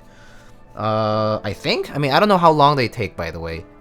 So I hope that Dolce arrives to vendors pretty soon, and I hope that they'll be out before the end of the month, I hope, really. But I don't know. It all depends on how long shipping takes. But yes, it should basically be going to vendors for Dolce. I don't know the exact status, but that's basically the last thing I heard. Was the last update I heard from the vendors leading the group buys was that Dolce was slated to be shipped basically this week. So yeah, hopefully we'll see Dolce soon on people's desks and stuff. That'd be great. Super excited. Hello, Marksy. Good evening. How are you?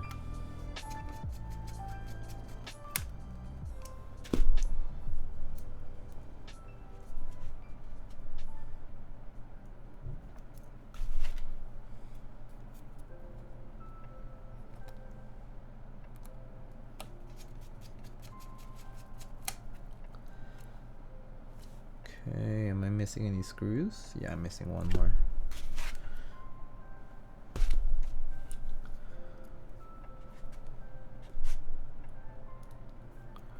Do you color your hair or something? Ah, yes, I did. It's a brown tone. It looks a little bit dark indoors, like here, but in the sunlight, it looks like more in that red tone, I guess. Has a redder tone, and then hopefully over time it'll look more coppery, or like a little brighter and a little more coppery. Enhorabuena. I know. I'm very excited, Amarade. I really hope Dolce is out to people like ASAP. Super excited about that.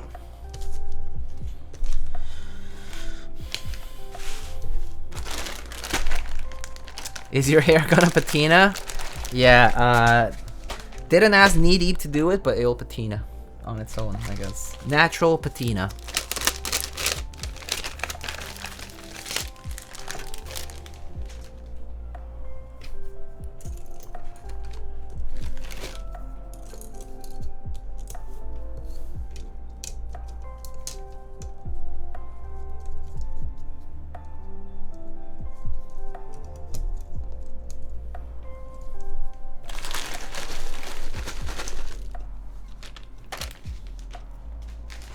I guess I'll need the piece of foam anyway. Back weight is stainless steel. Yes. So the top side is the top side, meaning the inside part is brass, and the outer exterior weight is stainless steel. They're basically attached with screws though, so you could really think it's just one weight, but it is a two-piece. Super excited to get Dolce and never do a GMK group buy again. That sounds good. But that's famous last words, so we'll see if that's true, Mr. Nacho. Let's see if you actually don't enter a GMK group buy again.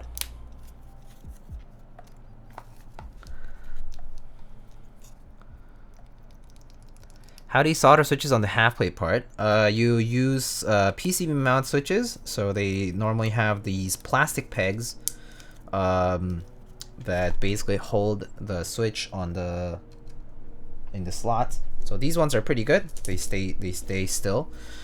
So the idea is that these will keep them lined up to the spec of the PCB.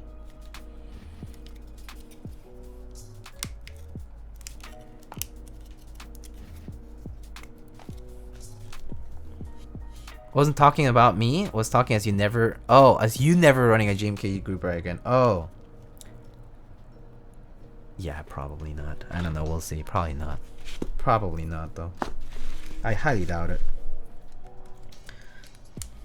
Also, I mean, why would I run anyway? Is there anything good to run?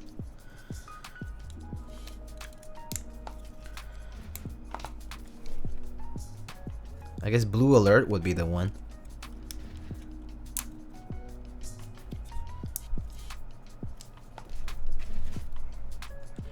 Do you do the one pin at a time method when you solder without a plate? It depends. So if I am soldering and for like without a plate, I do the one pin method if I know that there is wiggle to the switch in any way. So normally places where that can happen is wherever there is an open cutout for the stab, like like split backspace areas when you have 1U and 1U, or like open stab cutouts where you just have a lot of the more than the switch cutout exposed, which basically means that the switch does have like a little bit of room for rotation. Then you want to solder one leg and then check that it's straight and then solder the next one. So those are the main cases where I would solder one leg at a time. There is always a CMYK, CMYK add-on pack. That is kind of true, I guess. CMYK is pretty popular, and it's like, well, it's more like goes with everything. Lightning beige. It was pretty cool that Marcia got a set of Noir in advance to show chat. True. I don't think I will be getting any advanced sets though, so so you don't expect it. Marcia is big time. Okay. Marcia is too cool. So advanced set, obviously. Please return TA90. Return. Return to whom? Goes back to GMK directly.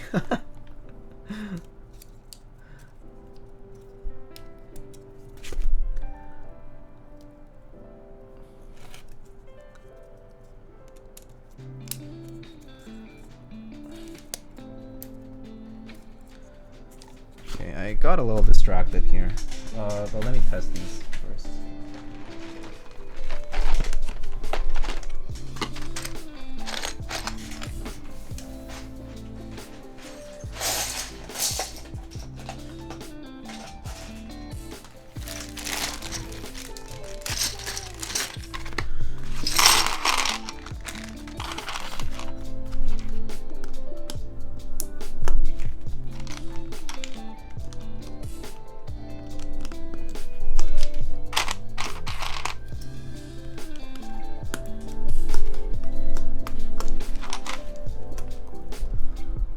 Autocorrect made sense enough to not fix it.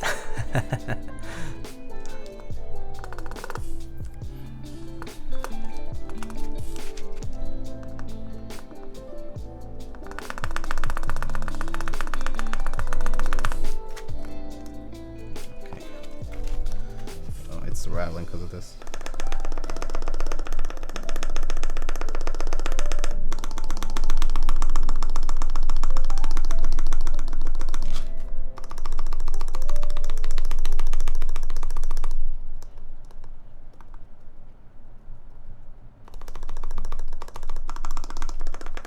Okay, cool. Alright, sounds pretty good.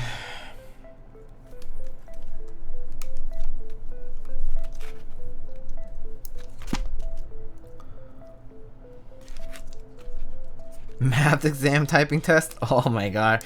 Remember that time we tried a numpad typing test? I think Mr. One Drunk Man and a few other people might remember that time we tried that Funbox numpad typing test. I think Mr. One Drunk Man did a clip called Accountant's Hell or something. It was pretty funny.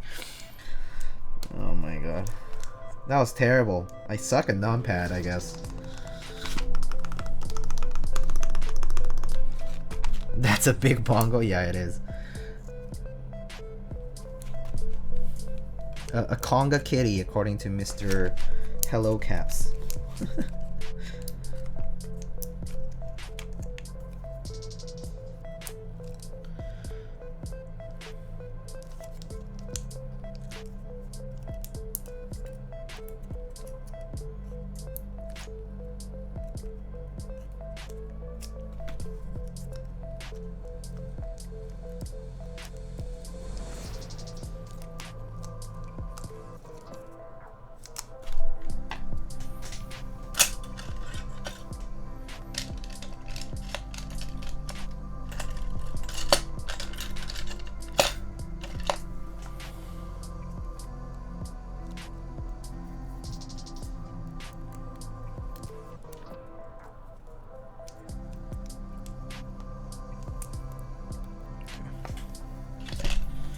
Alrighty, switches are nice and flush.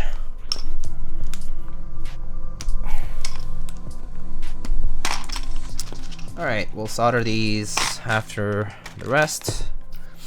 And let's do these now. Let's just do the half plate portion first.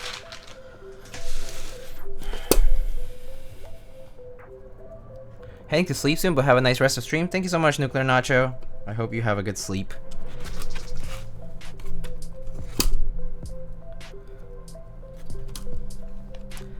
How goes with my cool friends? Oh, Mr. Agile One, what's up? How's it going? Good to see you. This switch is a bit tight.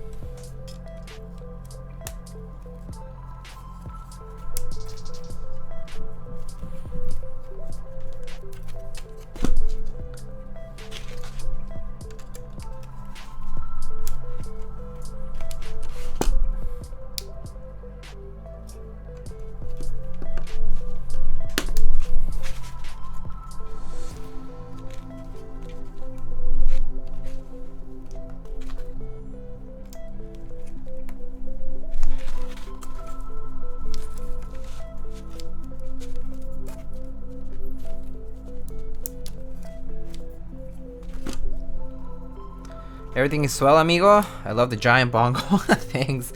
I love it too. I was actually kind of surprised. I actually kind of like was suspecting that it was something weird because it was an April Fool's, right? And I was like, there's no way he's gonna re-release the original bongo, like the regular bongo. And then Mr. Hello Cap sold this, and it like in the form it said it's like MX stem question mark, and I was like, and then you know, you obviously like take a look at the photo and it's this like big ass hand. With that like covering most of it, and I was like, maybe it's huge or maybe it's really small. It's weird. So yeah, when it arrived, I was pretty surprised.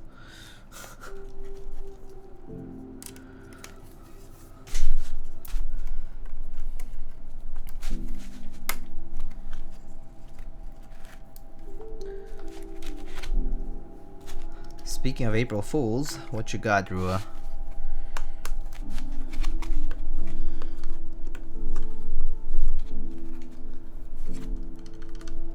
I'm a bit disappointed. Oh, yeah. I figured though. I figured that would be the case. Did not make an appearance this year.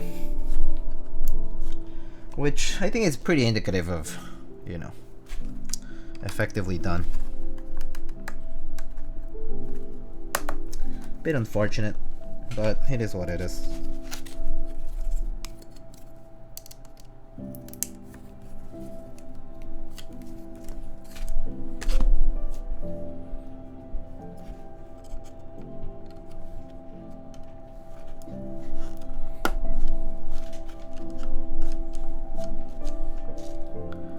Maybe on 420 copium. Yeah, maybe, huh? Maybe.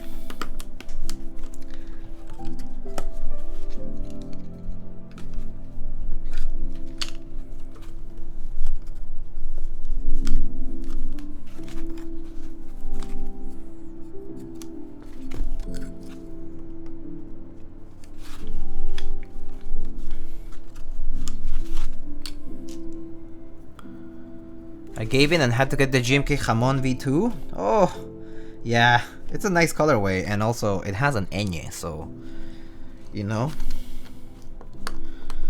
gotta get the one set, the one rare set that supports true Spanish.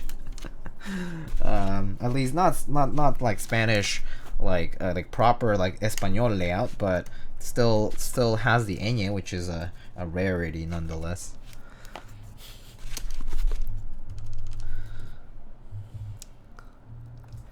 TK1 is too expensive for me, even though it's super nice. That's why I went for Frog and Safa. Nice. I mean, those are also very nice keyboards nonetheless. So I feel like nothing wrong with not having one instead of getting something else, you know? Nothing wrong with that, Janky. I don't see why you should feel bad. Alright, let's test these out first. GMK Mictlan will have enye, but of course Mictlan will have enye. If Mictlan didn't have an enye, I would take myself and a chancla to hit Vihesu, okay? Because that's not allowed. Of course it should have an enye. No enye in Mictlan would be sacrilegious, you know? Tragic.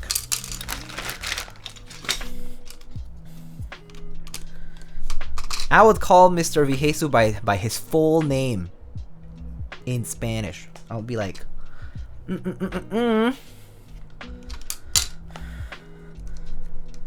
vas a la chinga. Just kidding. Just kidding. But yes, enye of course should be in Mictlan. No enye with Mictlan really would be so disappointing. Whoa there. Whoa. Yeah. Chancla in hand. Okay. Bundle of tortillas maybe. Just kidding. That escalated quickly. Yes, it did.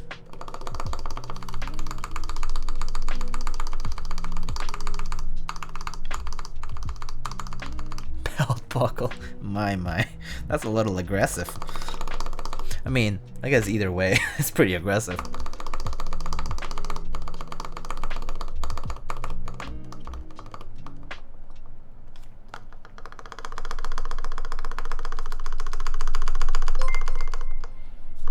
Oh, Rat Eats! 20 months! Wow, thank you so much for the love and the support. Thank you. How's it going? How's I guess it's not lunchtime yet. How's it going? How's your day going?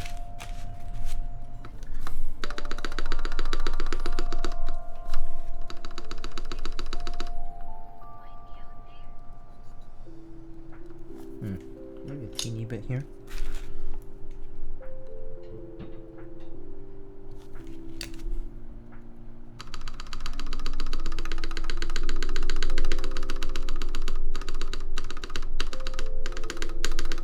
My grandpa was old school. Ah, yeah. Not too bad. Just been busy at work. Yeah, So it's a busy time, I think, for everybody around this time of the year. We're in the middle.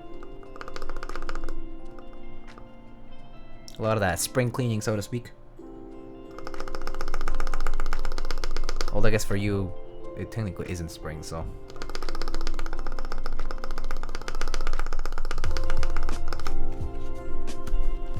Fasting without caffeine is a challenge. Ooh, yeah. Low energy, huh? That's kind of rough, actually, now you mention it. Sounds kind of rough to do that.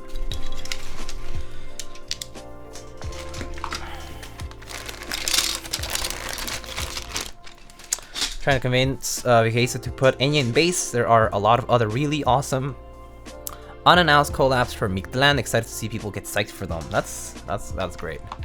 Yeah, hopefully. I mean, Enya in bass, I wouldn't mind, but that said, I guess people sometimes... People always complain about the things that are in there rather than the things that aren't.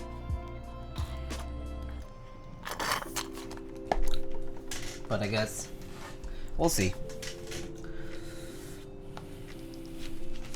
Water and gum, if that's allowed. Can't do that. Yeah, that is rough.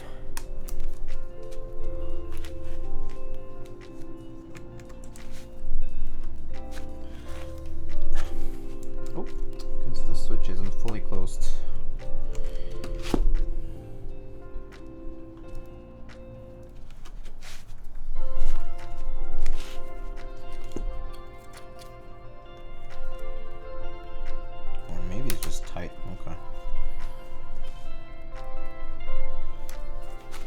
Black's kind of tight, huh?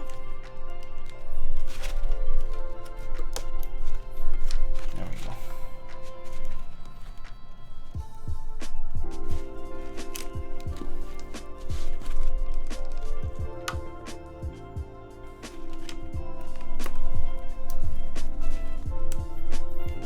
Can't wait to see how this will turn out with Keyboard Co. It'll look nice, dude. Especially with the R5 and the numpad. I think the numpad will look good too. It's been a while since I've seen Keyboard Co. On a black board. I mean, I guess the last time was the last time I did it, and then haven't since. Well, aside from putting it on my own board, but yeah. Right when I saw your layout and color, yeah.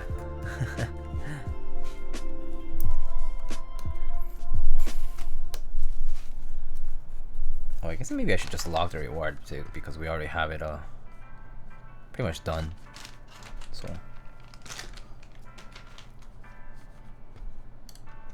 does this use Jane plate? Yeah, pretty much.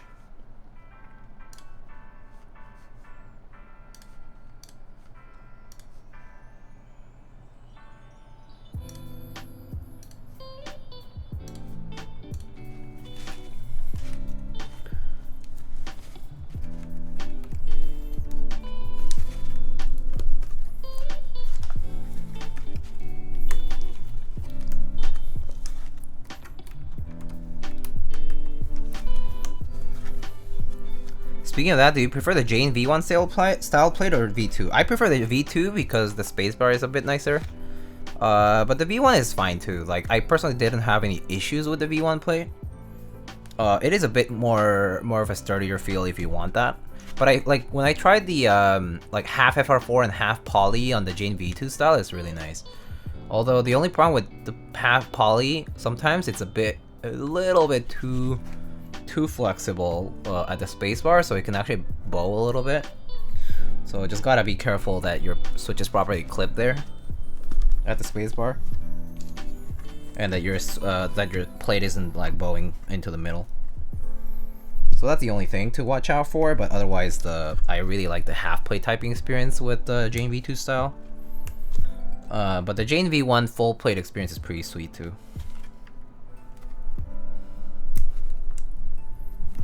Like the Orion with a full poly plate was really nice. Full alu classic just works. Yeah.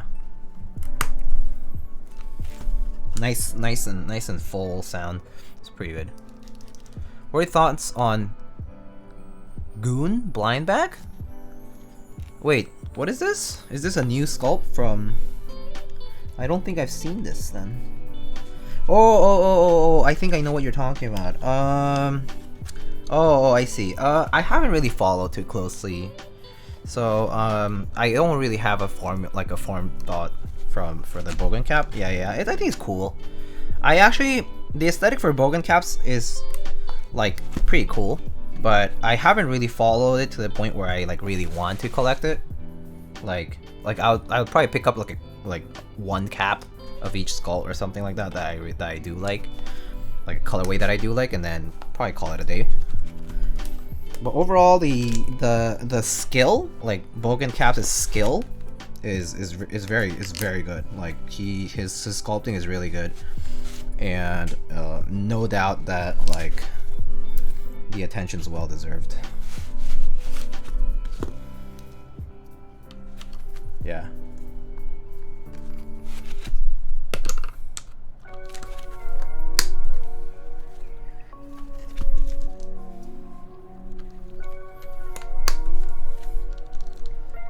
So it's good for them that they're seeing some success in their new work, and it's pretty cool to see new makers sort of really make it into the limelight and get featured and get the attention of many people.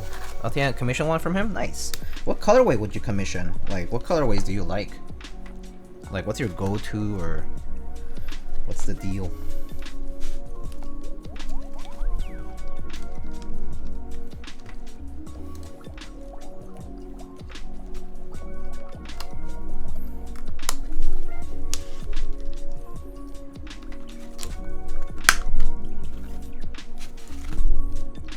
Black and red is always nice.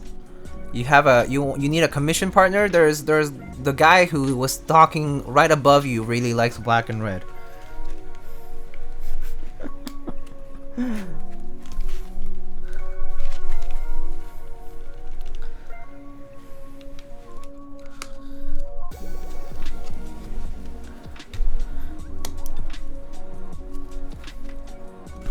MSA defo a bread. Pun intended, huh? Yeah. Alright. Good that you know each other. Guess y'all can talk to each other about your mutual interests.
Oh, Lil Bonaparte, hello. Been together for so long, 19 months indeed. How are you? How are you? How's it going? How's your weekend?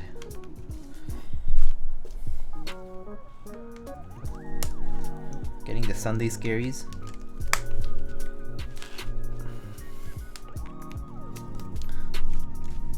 Sub count? I think my sub count is not that high. I forget how many. It was probably somewhere in the between 100 and 200. I don't know where exactly.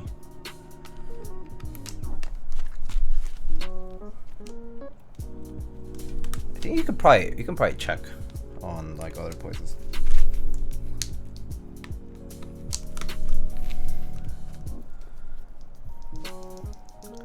Got my ass kicked at the Magic the Gathering tournament and now waiting on some DoorDash. Oh, okay. Well, unfortunate about the tournament, but I hope your dinner's delicious, buddy. DoorDash sounds good. What'd you get for dinner? Something good?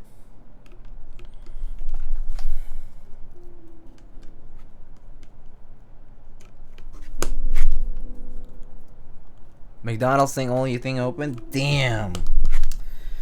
McDonald's only thing open, that's unfortunate. But I mean, hey, McDonald's can slap sometimes if you have it once in a while, in my opinion at least. I don't have it too often, but once in a while it just looks really good. What's your go-to order? It kind of depends for me, but yeah.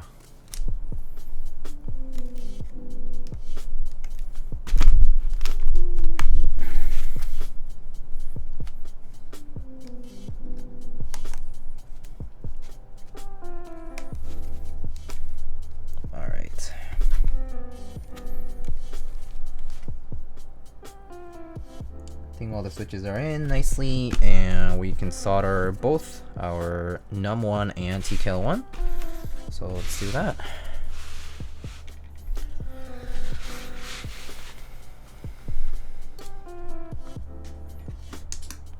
What did I miss? You missed Mr. MSA. You missed Kane Kunchi talking about the Bogan Caps commission that they want to do in black and red, and I was talking about how you are a big fan of that colorway scheme.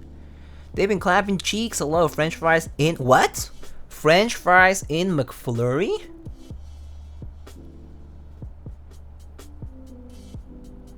People do that? What?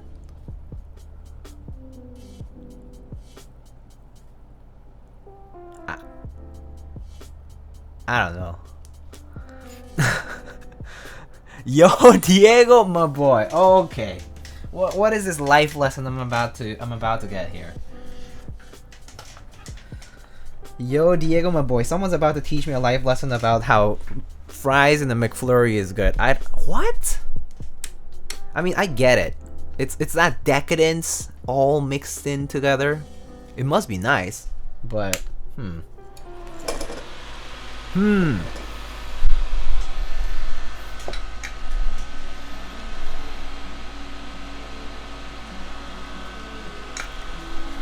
Fries and ice cream is good? Well, I guess, I mean, people deep fry ice cream already, so might as well put the fry in the ice cream, right? So what's the problem with that? I see no issues. I'm not being sarcastic, by the way.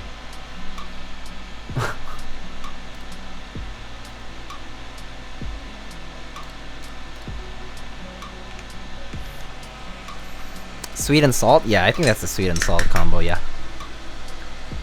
But I don't have it that like that, I guess. I enjoy my fries on their own, you know what I mean?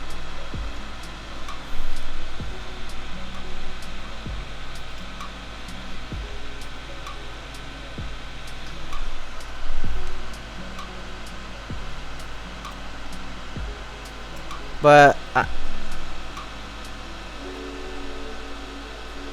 French fries and McFlurry equals your face for real? Okay. Maybe I'll do it one day. I'm not saying throw the fries in ice cream and blend it. You just dip it in, right? You scoop it like it's you treat the fry like it's like a piece of naan or like dosa, and you treat the McFlurry like it's like a nice dip, you know? Like dal or something, you know? Like that. Right? Is that how it goes?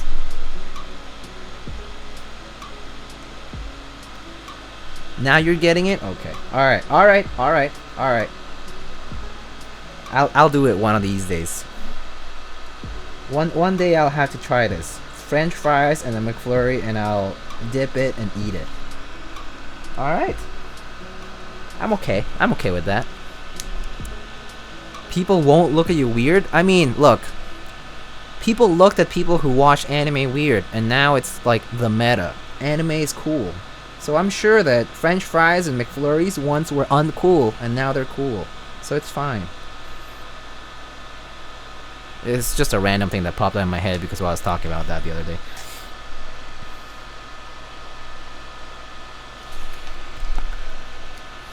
Anime is cool? Anime is great. I love anime. You don't like anime? It's okay. I love anime. Do you watch anime? I watch anime all the time. I watched the first episode of Spy X Family. It was pretty good. Very funny. I would recommend. just at least checking it out, and then hoping that the season will be good. We'll see. And then I've been trying to tell people to watch to watch Kaguya-sama, so I could discuss it with them too, for those who haven't watched it. Is Diego drunk? I'm fine. What are you talking about? Oh my gosh. What makes you think I'm drunk?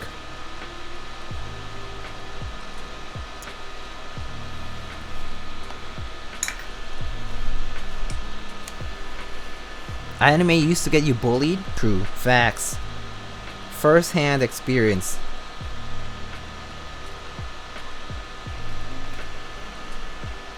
I was feeling uncomfortable. Wait. When Marcia said the anime I love is bad? Smosh. Wait, which anime was this, Peaches? I'm curious now. Weebs on Keeps? Mr. Jeezy, do you know that I still have the Weebs on Keeps t-shirt? T-shirts, maybe? Maybe plural? At least one, for sure, I still do have. The gray one. When's Weebs on Keeps round 2? GB, mini GB, Lightning Keyboards Discord, exclusive. Oh, and then please do it in Tri-Blend again, because I love the Tri-Blend.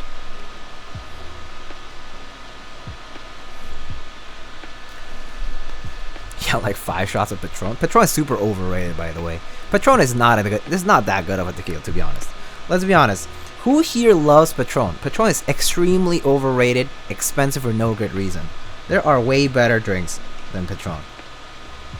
Just saying. I need a graphic artist from the community to revive. Okay.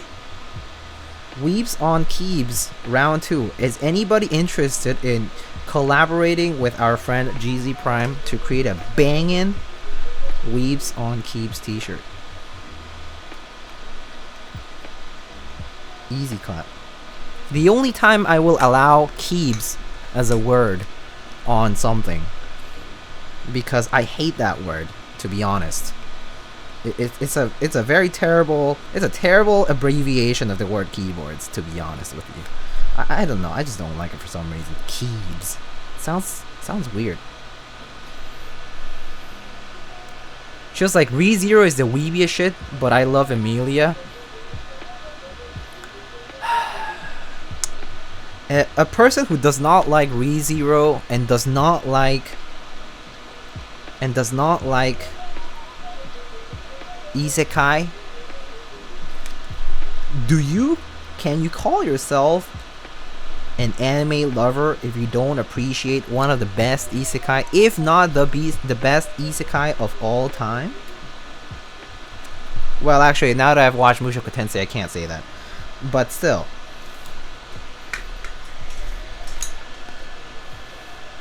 Now you get bullied if you don't watch anime.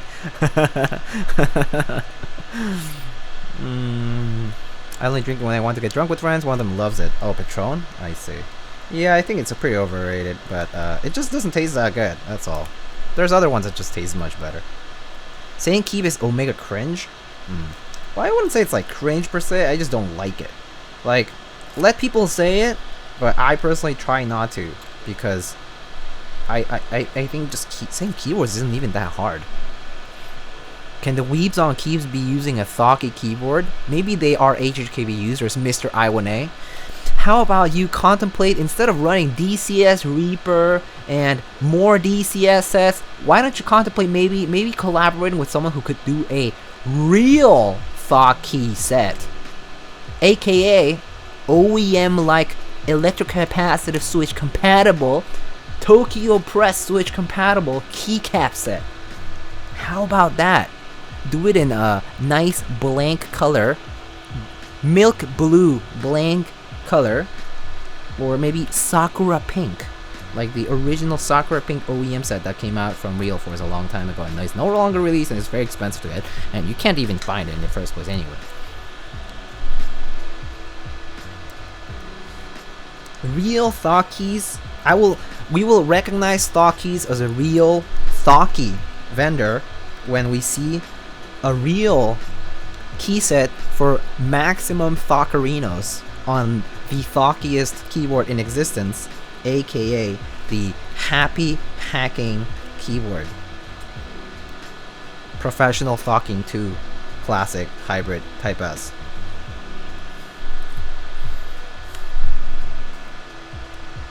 Real Thocky Force.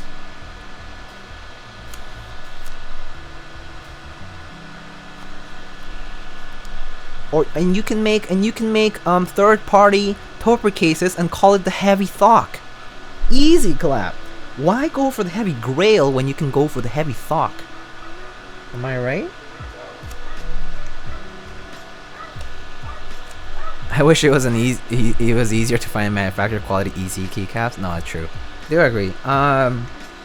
There was actually a guy on Geekhack, not that long ago actually, who kind of branched out into like low profile stuff, but they initially started with an interest in making Toper compatible keycaps, and they actually, I remember they sent me a sample 6U spacebar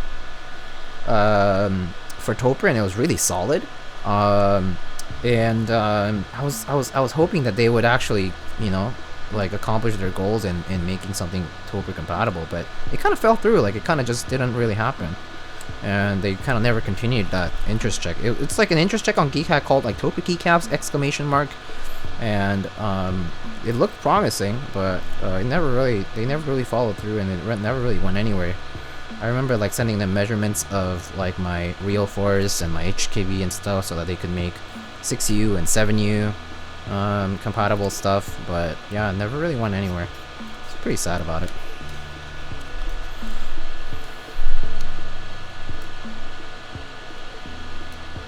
My OG real force blanks, I only traded my firstborn for them. Yeah, I know. I know. It's kind of unfortunate that such a widely used, like, I mean, at least pretty decently popular, and at least it's a still in production OEM thing, like real force Leopolds, HKBs, right? The fact that we don't have like keycaps that are compatible for them is really sad, like, to be honest. Like custom keycaps, or even just simple as blanks, like anything compatible for them. Like at most, like we've seen those like drop PBT space bars, the Toper 6U space bars that they made at some point when they were selling like the Real Force 104 stuff and like other things, back when they were still mass drop, I guess. But now it's like we don't even see any of that. I mean, like KBD Fans has some electric capacitor stuff, but they didn't really ever refine it any further. Like I have the first set from them, which was the 9009 set, and that was okay. It was not too good, not too bad, basically. And we never really have seen like any advancements in Toper since then, which is kind of sad. If anything, the demand for Toper has gone up since like we have aftermarket cases like the XRF and the Norbauer cases, the EV from Noxer, right? Like all these cases, right? And we don't really have keycap options. Like there's maybe some resin cats, you know, artisan makers who like artisan keycaps from artisan makers who like do that, but resin is not the same. Like the resin they use is not the same as a nicely injection molded like PBT cap. So yeah, it would be nice to see though. How's the Domi Key HKB stuff? They look pretty good. I think I actually don't know. Is the KBD Fan stuff similar to the Domi Key stuff? I actually don't really know. I mean, the Domi Key MX stuff looked okay, so I'm actually wondering if the HKB, I mean the Toper stuff would be okay. I mean, honestly, all I want is an OEM replica of Toper, and all I need is blanks, colored blanks. Like colored blank keycaps just don't exist anymore, at least for like colored blank Toper keycaps that are like normal OEM spec. None of that shrinkage, none of that, you know, weird rotating and bowing and PBT, you know, issues, which, you know, it's bound to happen because if you're new to it, then, you know, you're going to see problems with your molding and your equipment and how you make the caps and all that. But it would really be nice to see something like OEM that just works and has options, even if it's just blanks. Criminally underrated is correct, as Drew says. Matrix Topa PCB is interesting. I would like to try. The XRF makes me cry because all 86U boards have been destroyed. I think the board looks and sounds perfect stock. Yeah, the 86U is, personally, I really like my normal real force. I have an 87U and I also have an 86U, which I have, you know, put into like the 91U case, which basically, 89 case, which is basically 84U. But I actually have it with the variable domes, with the original variable domes, and it's nice. I personally just lubed it and put it into the plastic case, and it's great. No need to put it into aftermarket Topa cases, at least for me. In my case, I just you know, refreshed the plate for the 86U. I just, like, you know, sanded it and got rid of all the eaten up parts from the rust. So yeah, 86Us are gonna be extended this rate. So hard to come by. They pretty much are at this point. People are paying pretty obscene amounts for them now. So thick palm keycaps, that would be cool. Although I haven't seen much thick palm per se. Like, thick palm in general is kind of hard to source. Like, even in MX, that doesn't quite, like, it's not really a thing, you know? So I could see Topa being a much bigger challenge anyway. I mean, KFD fans did that Topa palm set at one point, the Topa black blanks in palm at some point, but they never really continued or restocked that. Maybe it's because they had too many manufacturing related issues and it was not worth pursuing. That's a very high chance that this was the case. So yeah, I don't know what the deal was with that though, specifically.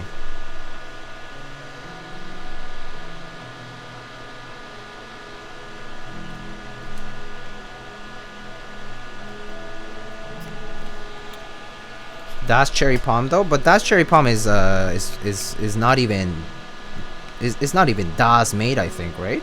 Or is it? Was it Das made? Because Das Keyword 2 is a cherry keyword, essentially. So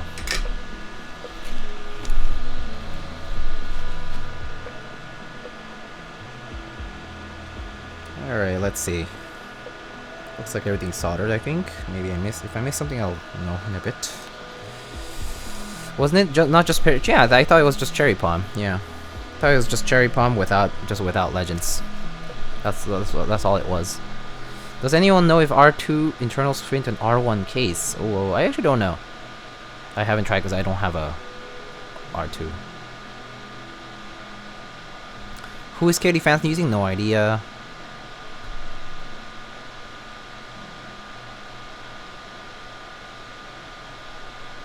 Alright. I need a set of OG of cherry palm to buy. Good luck. Good luck. I also expect to spend a decent bit of monies. I certainly spent a good bit for mine when I was looking for it.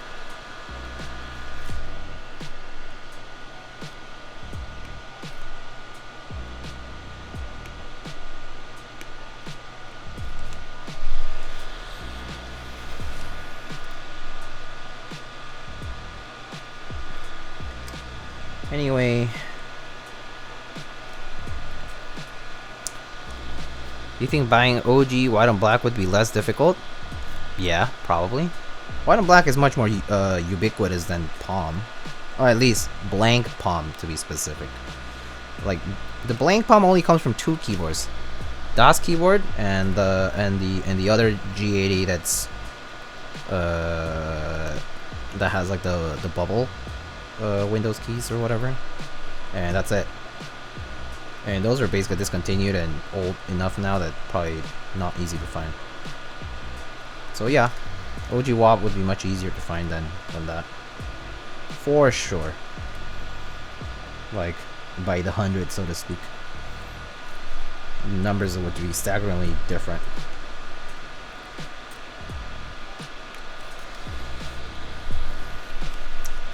Anyway, y'all, don't forget to check out the sponsors of the channel. I'm just gonna mention them, but they have a bunch of group buys going, and in-stock products that they do carry, from accessories to plates that you can make. For example, you have Canon keys, where you can buy in-stock keycaps and stabilizers and switches and so on, desk mats. The extras for Andromeda, I think, are happening this week, so if you are looking to get an Andromeda by AIO3/Canon keys, the extra sale information is, I believe, on the Canon keys Discord, as well as AIO3 has posted several times about it, so don't forget about that if you were curious about it. Yeah, Tuesday, yeah, I think that's right. But you know, just double check. I don't have the exact details with me, so just double check those details before you go to sleep or something today. It might be tomorrow morning, but I just don't remember. So yeah. Okay, and then CB Planet, if you need to make custom plates made, or if you want it like one of those bongo trays without the bongo itself, those are sold by CB Planet, stocked in various colors. CB Planet also the official vendor for North America for MechLove PCBs. So if you're looking for MechLove PCBs, CB Planet is the official sponsor for, the official vendor, a proxy vendor for MechLove PCBs. So just go check them out. If you're looking for any of the MechLove developed PCBs that are often restocked, like the Adelaide for the Alice, or some others like the J60 for the Unicorn and so on.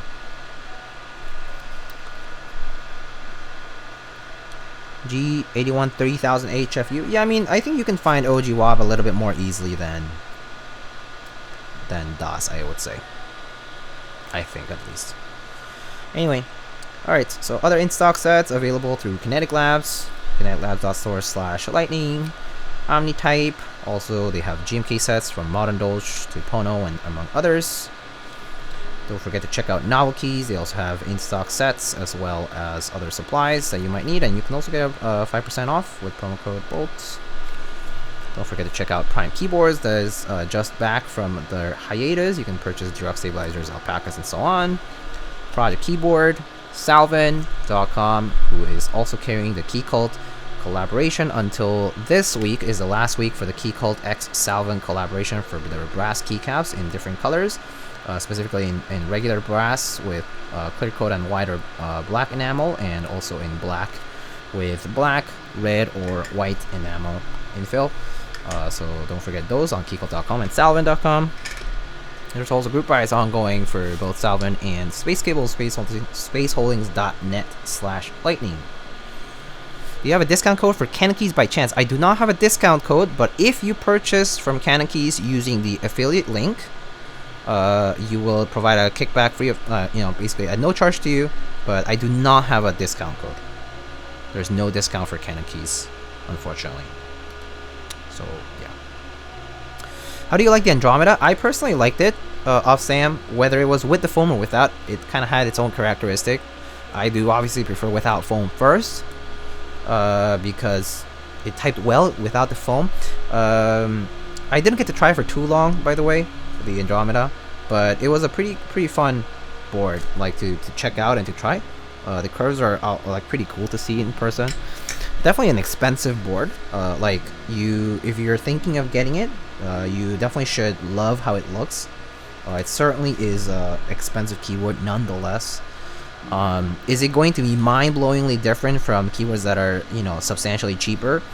Probably not. But that said, it was still a nice typing experience, and didn't really have any glaring issues. So I didn't really have any glaring issues like hollowness in specific parts, or like things that I would say like, oh, okay, like this is a problem, rather than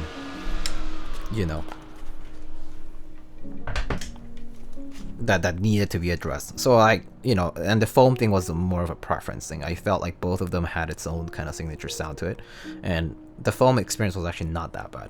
It actually still preserved a decent bit of like its own kind of like personality. So yeah. Do you know if any full cherry profile OG WAP sets even exist? Yeah, they do. Full cherry profile? What does full cherry profile mean for you? Does that mean R0? R0 sets don't exist for WAP, probably. R112345 does. Yeah. 112345 and 112344 does exist, but not, you won't find R0. R0 is not, technically R0 is not considered full cherry profile in the sense that R0 boards are like essentially non-existent. Nah, you won't find that. R0 through R5, people have a misconception that original cherry profile should be R0 through R5, but R0 is essentially like a failed project. Like it's basically like an afterthought that didn't work out, and they resorted to 112345. 112345 was popular up to a certain year, and then 112344 became the norm. So like in a lot of like the 1800s, you'll see a lot of 112344, or like 111234, I guess. And in some rare occasions, you'll see the flatter ones, which have like row 2s and row 3s instead. Yeah.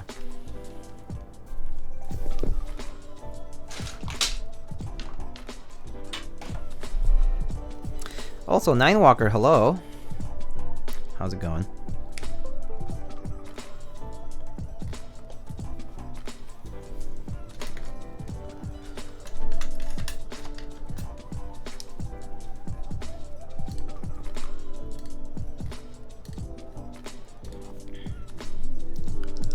Alright, let's test this out.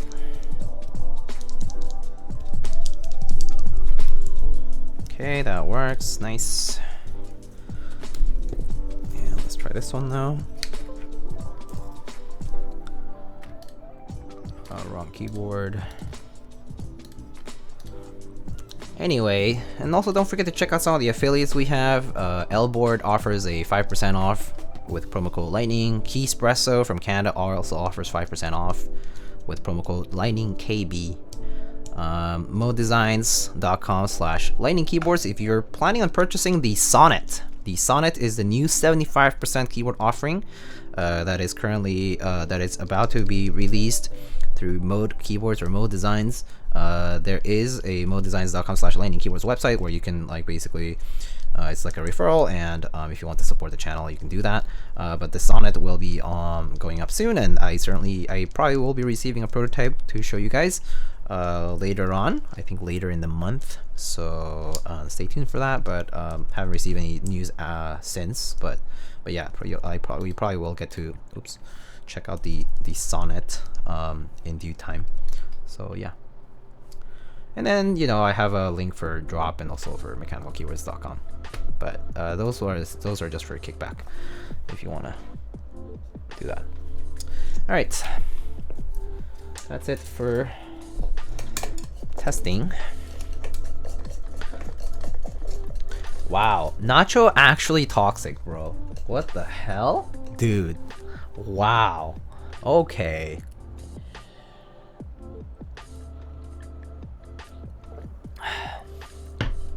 Pre-order is 22nd of April for the Sonnet. Thank you, Peaches. You heard it. Alright, let's open up these cases and put these parts in.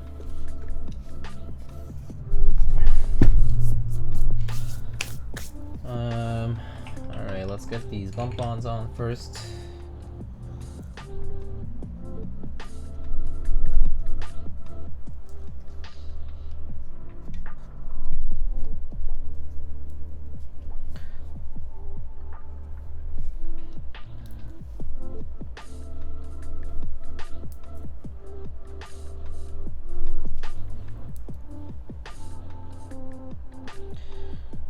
Nacho actually toxic, bro. What the hell? So bad. So bad. Oh, is this hex screws or Torx? Oh, it looks like Torx actually. T6 maybe? T6. It's T6? Yeah, okay, it's T6.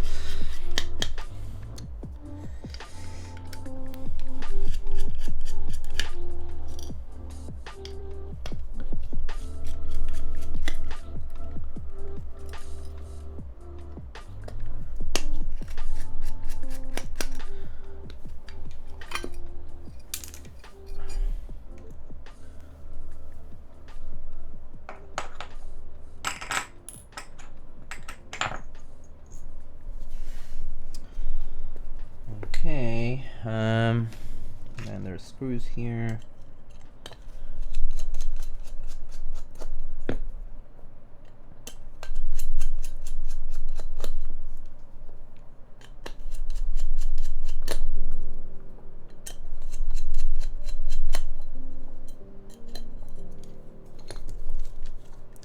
Okay, so we put the numpad in.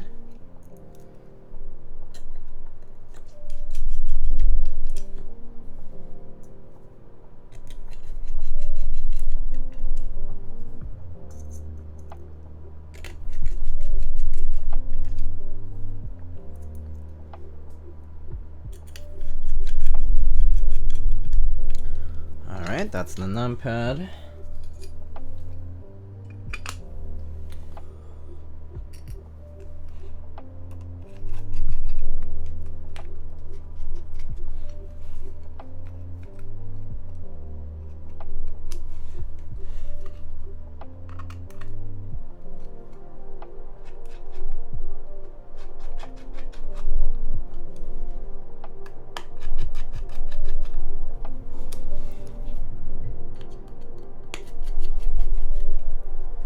Alright, numpad is ready, and let's go to the case for the TKL.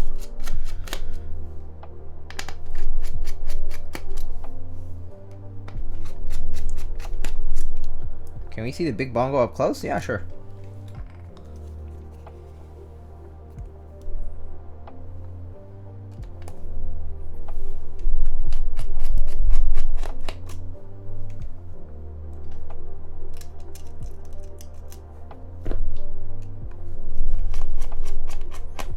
Does it have a stem? Yeah. It's pretty much a large size version of a regular keycap. Like everything about it is exactly like a regular keycap, but it's just the large size version of it. It's really well made actually. It must have taken quite a bit of work to get this done properly. To like with the amount of like molds and like all that stuff. So it's really well done for what it's worth. Yeah.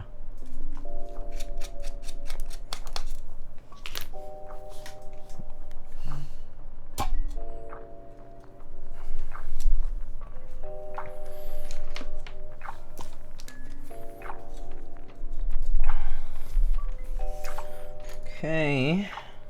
More screws here.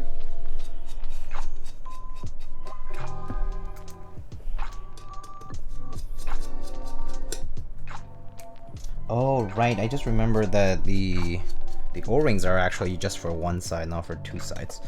So they do go in there. They only get sandwiched at the bottom of the screw. Large enough to not be compatible MX, small enough not to fit big switches. Yep. I mean, well, that's if that weren't April Fools, you know. I feel like it's appropriate for an April Fools, right? Alright, let's get those O-rings that I was mentioning. Yeah, they do go only on one side. None of the 86U to 89 is programmable, only RF-R2 is programmable. Yeah, so real 4s you need to program only using either Hasu USB or just do it on like natively on the computer through software. So like auto hotkey, carabiner elements, or carabiner with like on Mac. Those are the only options you get really for R1 real 4s. Yeah. Same goes for the HHKB. It's either Hasu or native. But I mean, all the real 4s does have dip switches, so like you can switch caps lock and control, for example. So you do have that option.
Alright. Have you all seen the inside of the TKL1? If you haven't, I'll just show you.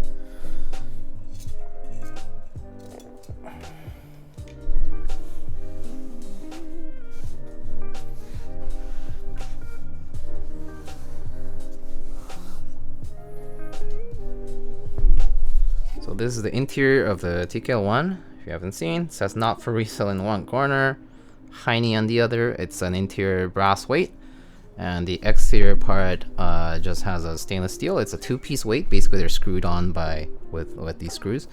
But yeah, it's just a two-piece weight like that.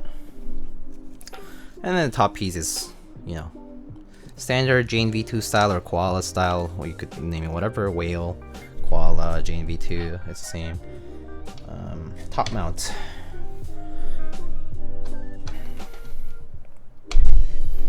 Oh, I need to line up the USB port, I guess. And the plate here.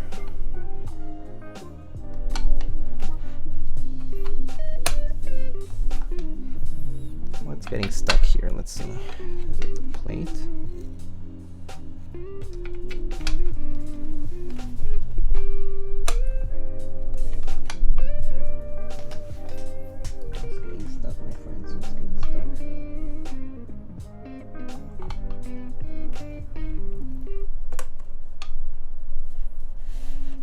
Getting stuck.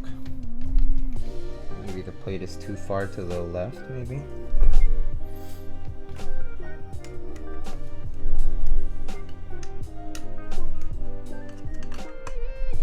Did I accidentally put an extra switch? No. Okay. Just FR4 thing here.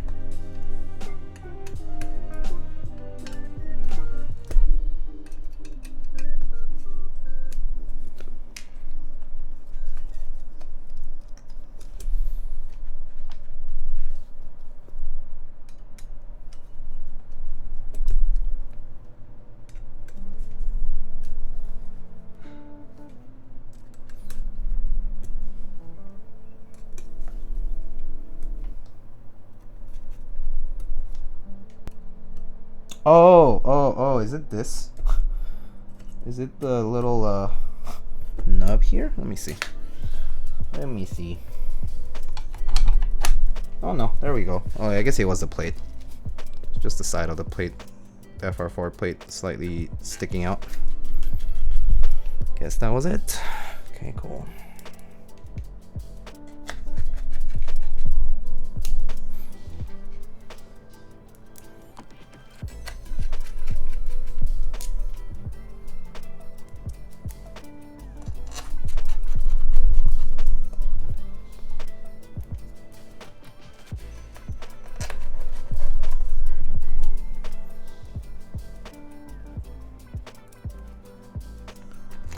Alright, I'm gonna go to a restroom right after this before I put the keycaps on and stuff, so yeah.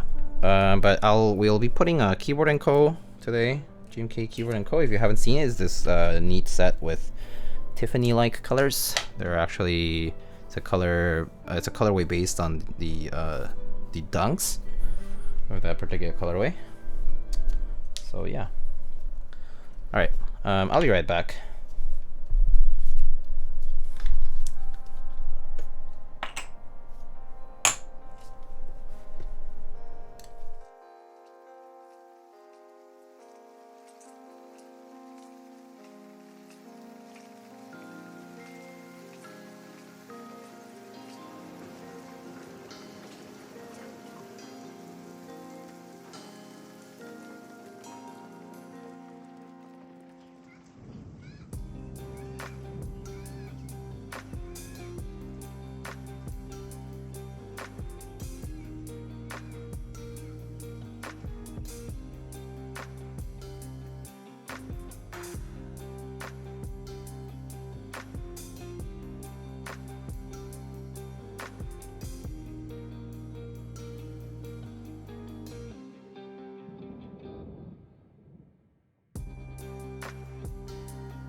Hello! Oh, Marcia! I love this part. Me too. I love JD. How's it going? 25 months. Thank you. iPhone Dio is okay. I'm fine.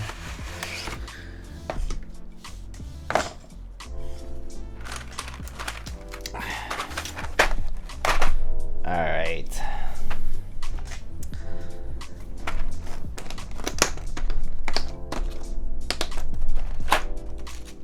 Got an old GMK tray.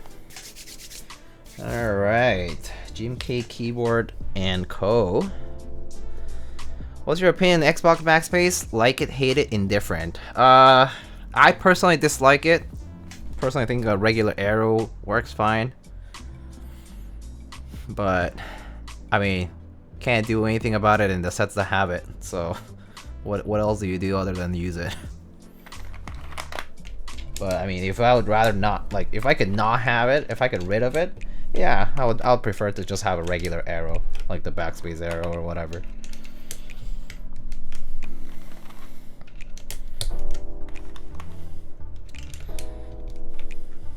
Any contrast available? Contrast is better in person? Yeah, the contrast is better in person, actually. It's a bit hard to appreciate this in like bright studio lighting, I guess.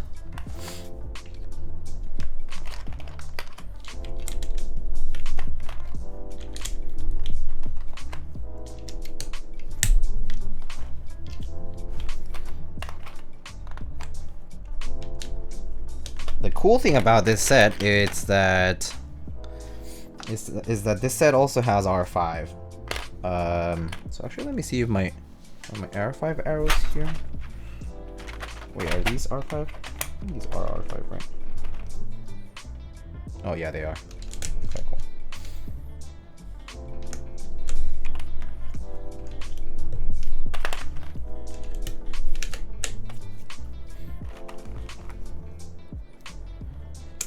Yeah, so it's one of the sets that has R5, but you can't, for example, you cannot use this set in a 1.25U and 1.5 combining layout. So like traditional 65 or 75, you can't do that with the 6.25U spacebar, for example, because you would have to combine R4 and R5. But other than that, you can do all the traditional like win keyless stuff with R5, you know, numpad, etc. But it won't have, like, you know, it's like old R5 compatibility, so you know what I mean. Yeah.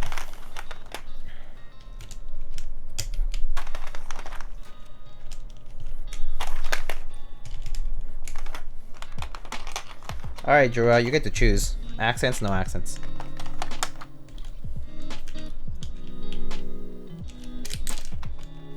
I know the answer, but I'm just gonna ask you anyway. Feeling accent today? Okay. Okay.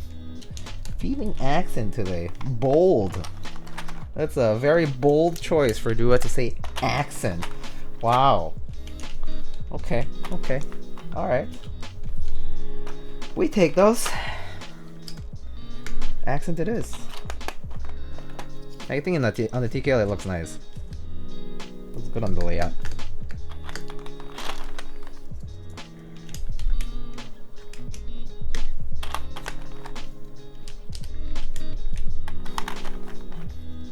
Mr. Nice, hello. I feel like all the Oko sets at this time had R5 for some reason. Yeah, it became a bit popular at the time because this was when they were first running their first few sets. And so GMK Originative, one of the GMK Originative runs, the one by Effective Duck, was the one that had R5, but the other sets did not. Any other future or previous sets did not have R5. Blue Alert had R5. What else had R5? I mean, this one. There weren't that many other sets actually. Well, I guess like classic retro stuff was R5 as well. But like Oko Cyrillic was not R5, for example. What switches am I working with today? I'm working with OP Blacks.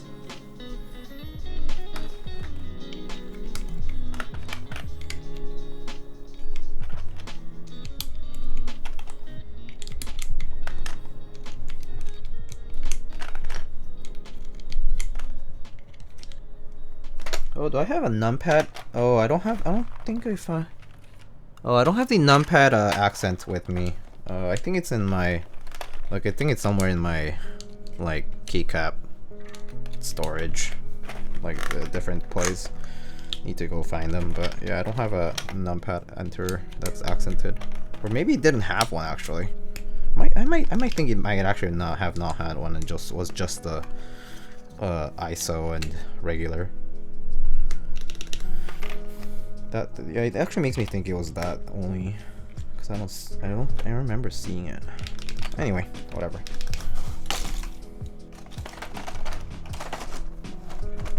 That's a lot of arsons to put on here, though. Not sure if I have. That's fine. We'll figure it out. All right. Oh, maybe I can. Oh! I have an idea. I did have the Doge things here. Let's put some Doge things over here. Let's see. CMY maybe? CMY looks nice. CMY purple maybe? CMY P. Very classic accents. And then we can put an artisan on the escape. Alrighty. On the escape, let's see. Something gray would actually work. So, what should we go with?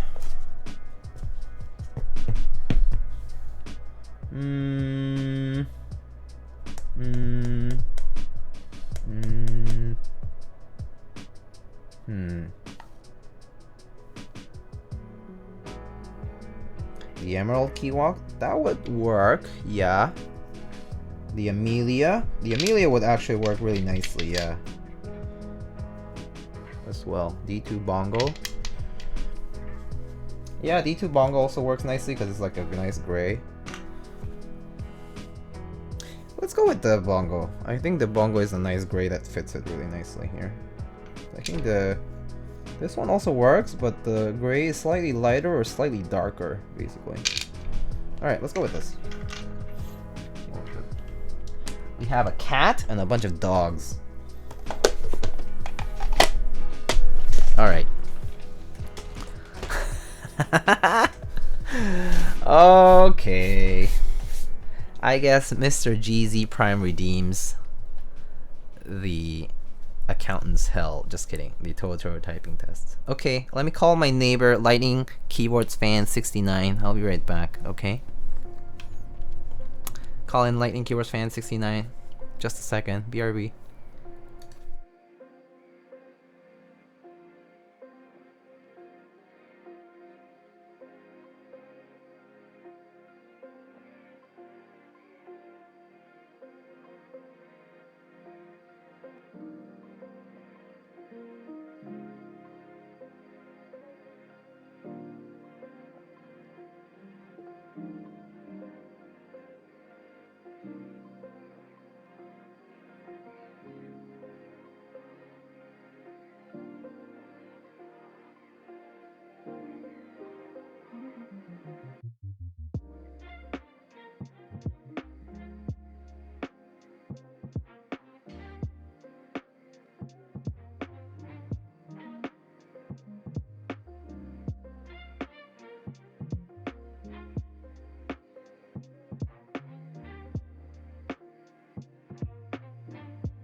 perfect match with the key set accents.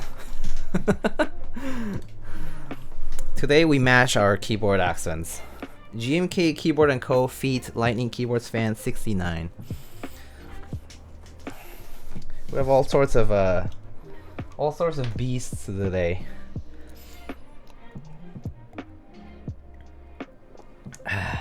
Okay, I think I can't use the numpad at the same time, so we'll just put the keyboard here. We can try the numpad in a bit. Let's put the typing test thing here.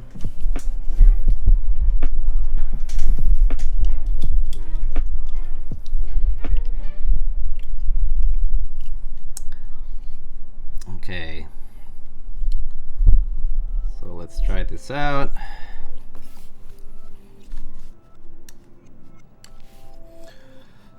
Okay.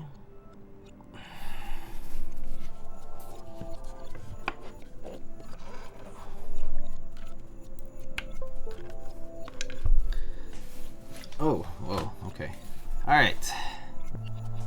Let's give it a shot, shall we? Turn off the music for a sec. All right, friends. So today we have a Hiney TKL1. It's a TKL1 designed by Mr. Hineybush. This currently has OP black switches on a half FR4 plate, and this is standard top mount. Has some O-rings below the screws, I believe, but that's about it. And yeah, let's give it a shot. So OP Blacks on a half FR4 plate. This is GMK Keyboard and Co. for the key set, if you don't know it. Alright. Here we go.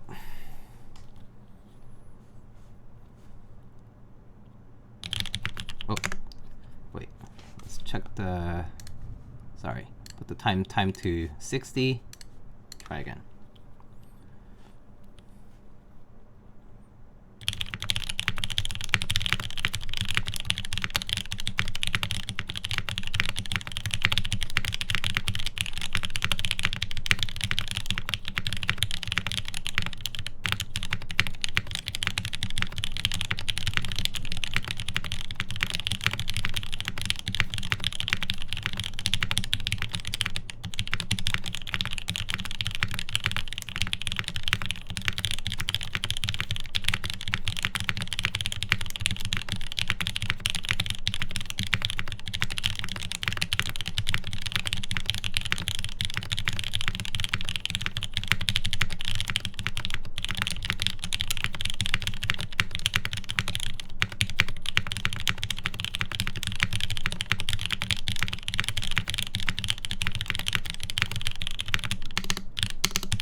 Ooh, 136, pretty good. Nice. Pretty good, pretty good. It sounds like a keyboard, it certainly does. Sounds like a nice keyboard though. I actually really like how this sounds and how this feels.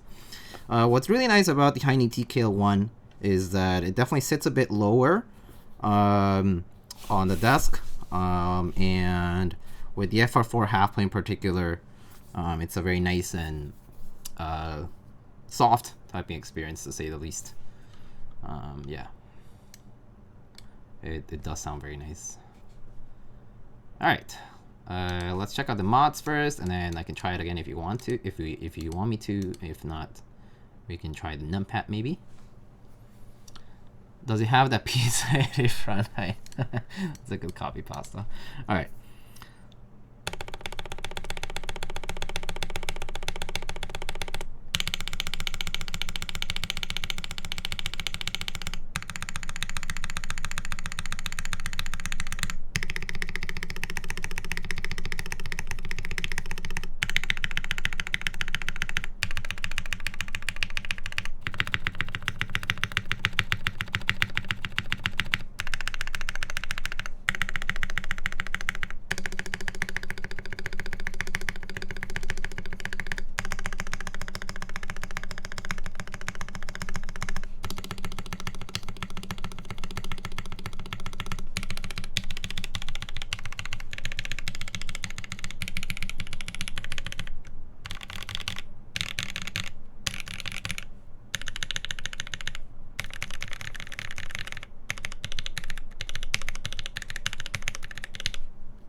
Does it have that nutty top arrow? I would say it's yeah, it's like an 8 out of 10. 8 out of 10, pretty good score.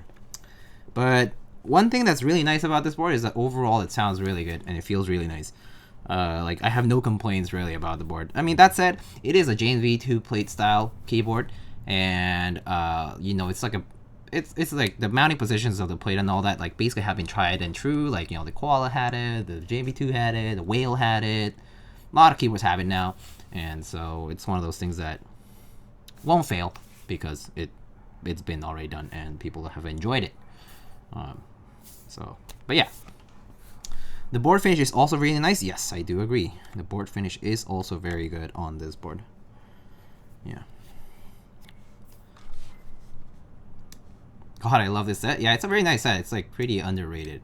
And yeah, as you can see, is once I got a little closer with the zoom, the contrast is a little better. And in person, in particular, it looks better. Right now, I think with the lighting coming from this side, it obviously like will obfuscate a decent bit of the contrast. But yeah, it's a very nice. Yeah, it's a very nice set. Is that the oldest GMK set you own? I don't know actually. I can check what's the oldest set, but yeah, I'm not sure. Probably not actually. Probably not. I think.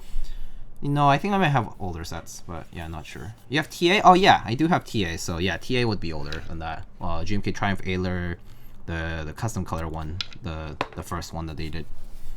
So that's technically older. Alright, so as far as numpad, I mean, like I can just show you, like maybe we can try a fun box thing. So, fun box.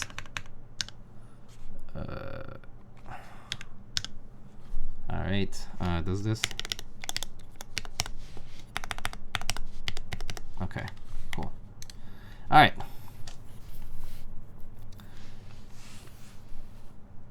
Alright, here we go. Oh wait, oh, it's numlock? Oh, okay, there. Okay.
Whew. I'm hot. I'm super hot in this suit. Oh my god, I'm sweating. Also, like, this mode makes me really nervous. Oh, it's hot. Do you have database? Not really. But, yeah. No casino? Nah, I guess not. How do you load this version up? Oh, it's, you press escape on monkey type, escape, and then type funbox. And then on funbox, it's called, basically boobs upside down 58008, and then yeah, that's the mode.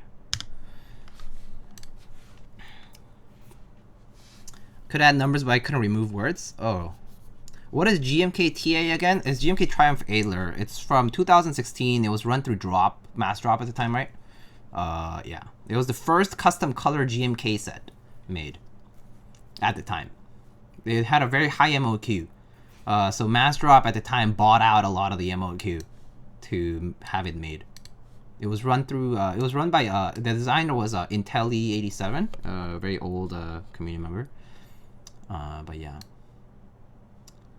I have Dolce R1. How many sets before that? I'm not sure. There were, the thing about Dolce though, it was that there were a lot of sort of somewhat undocumented runs through Ivan and Originative, or at the time it was Sheraton. So weird, like, I don't think a lot of people are super sure as to how many runs there were, but there were like a lot of like kind of like Keycaps documented runs, and a lot of pages on Keycaps are gone too. So Not sure how many runs, like how many keyboard sets are there before. I mean, keycap sets are there before that or after that, or like which one's which. I'm not exactly sure. So yeah. GMK TA is bluish. Yeah, it's like a blue-green sort of set. Yeah. I don't have it right here next to me, but you can probably easily find pictures. Just try GMK Triumph Adler. It's not a light green. It's a blue-green sort of set. Blue-green set with like whitish alphas with that blue-green sort of tone on the alphas legends. Yeah. All right, and this is what the numpad sounds like. If you're curious.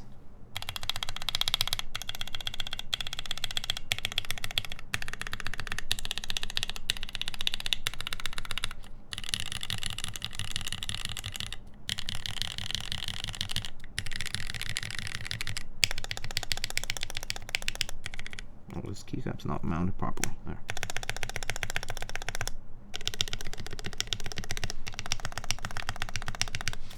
Pretty standard numpad. It has a polycarb plate. So yeah, slightly different. Definitely a little bit on the higher side for pitch. Quappa, good night. Have a good one. Are those Doge things on GMK? Yeah, these are GMK. They're made through GMK. They don't sound like another material. Yeah, these are GMK.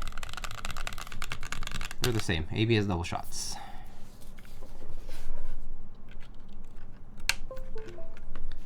Yeah. But yeah. That hair. Thank you, thank you. All right. Well, here's a quick 30-second test again. And I guess we're done.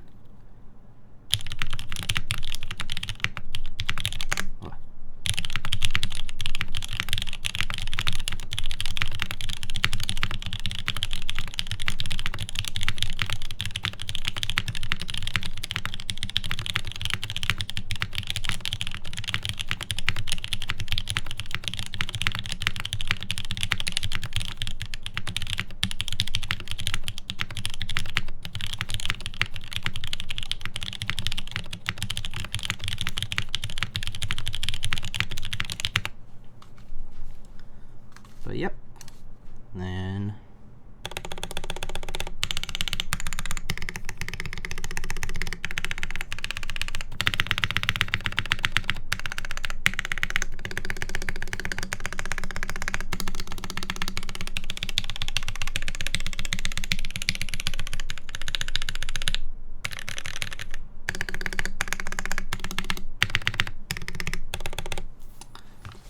that's what it sounds like. Pretty nice. Pretty nice. Gonna go with Hyper Red XRF, Diego. Is gonna be the reddest keyboard I own. Oh, that is a pretty vibrant red, that's for sure. Hyper Red. Diego, was Oko Skydoge round 5 as, R5 as well? Yeah, one round was. There were 2 rounds of Skydoge. One had it, one didn't. Pretty sure. I think R1 had it and R2 didn't. I think. I don't remember. One of them did and one of them didn't.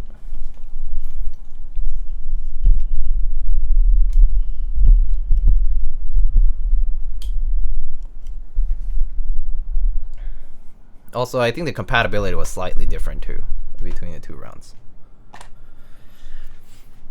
Sounds like a keyboard. It sure does. All right. So there it is, my friends. The Hiney TKL1 with num1. GMK TA90 has a GB price of 170. No, but the original price of that set was much less. I think on the group buy was like one. Oh well. So GMK TA was the first custom run GMK set. It was very expensive because at the time GMK was expensive. Their quotes were really high for very high MOQ. So Mass Drop at the time had to buy out the sets.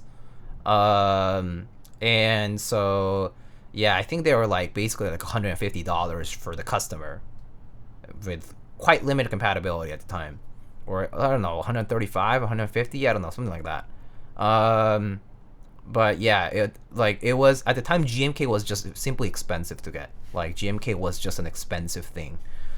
In fact, people complain about GMK pricing and whatever for the amount of compatibility we have, but back then it was way worse with way higher MOQs. I mean, way higher MOQs meaning that we couldn't hit them. Like 500 MOQ was very hard to hit. So yeah, like the MOQs were much higher back then. And so at the time, Mastrop had to buy out the sets. TA was pretty, yeah, like the plastic not really being fully mixed. Yeah, like the color, like, well, it was more so like if you had backlighting underneath the keycaps, it was a bit, yeah, it was not like, it didn't look too pretty. Oh, so GMK TA90, oh, GMK TA90 is different though. Also, GMK TA90's GB price was, I think, different. It's probably on the Keycap thread, actually. Yeah. Yeah. Why did GMK lower their prices? They just got better at making keycaps because they could scale up. Yeah, because the community was also, well, we're a pretty significant source of revenue for them. And also the fact that we can actually hit higher MOQs is obviously, it's economies of scale. When you can produce a lot, you can produce for cheaper too because you can scale up. So yeah. But I mean, yeah, it's all their own. It's all internal. We don't know the reasons. We don't know why. We don't know what factors in. It's not a number of keycaps times a certain flat rate that gives you the number of dollars or euros that it costs to make a set. Like there's no correlation there. So there's no way for you to actually know that. So you just take the prices as is, and you have to either take it or leave it. That's the way it works. Look at the GH for TA90. I can check for TA90 how much I paid, because I have TA90 from the group buy. For TA90, let me see how much I paid for it.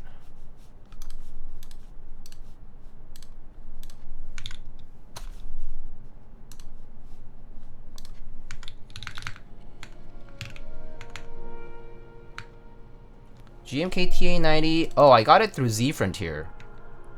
Okay, yeah. I paid 180, yeah.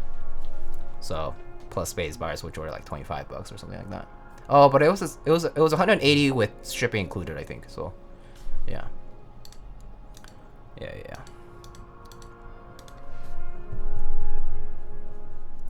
Ooh. But yeah, it was not a cheap set, I remember.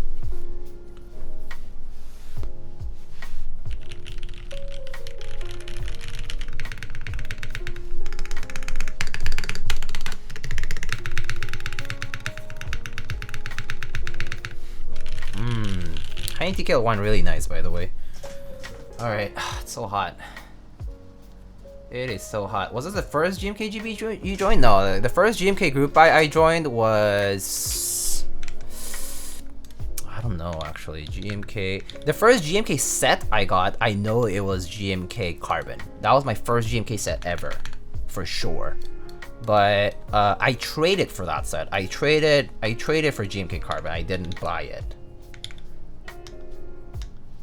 Oh, GMK Terminal Round 1 was the first GMK set I bought. GMK Terminal Round 1, I bought it from the Key Company in January of 2017.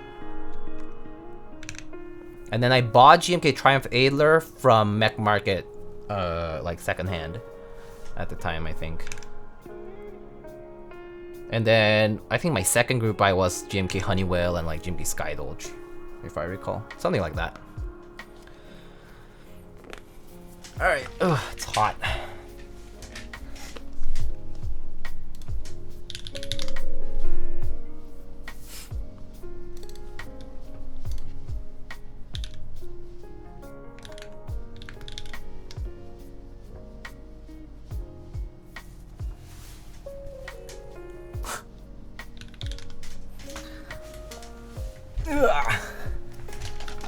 Did you have carbon on your Orion?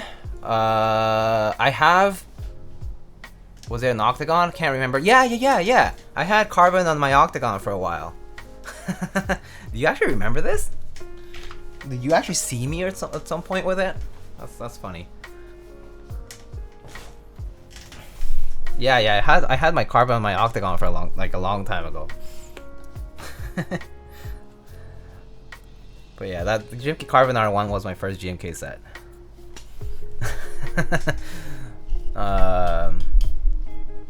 Yeah.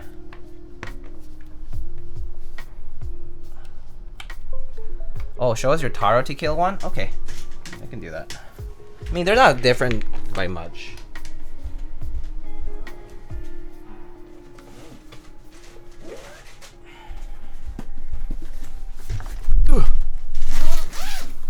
What spring would you recommend for ergo clears? 63.5 is what a lot of people recommend. 62 is good.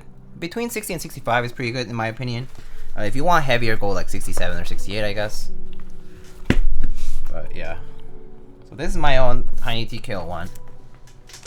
This one has... this one also has a half FR4, I think. But mine has I'm using marshmallow switches. Yeah. So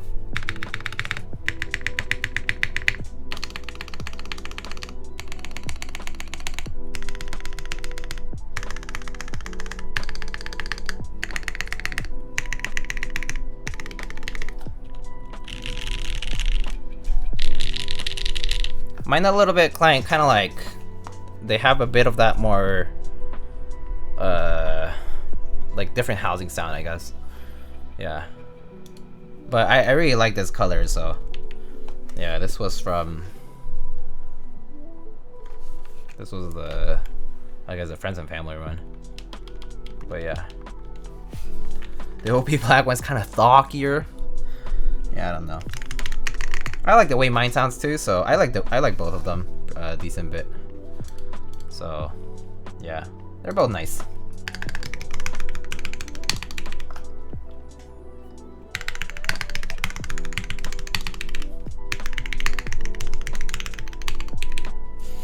Yeah.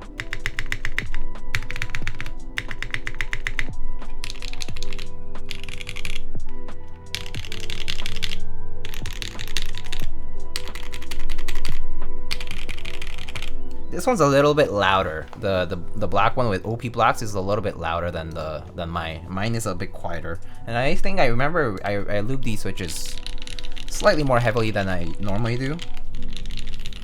So yeah. Yeah.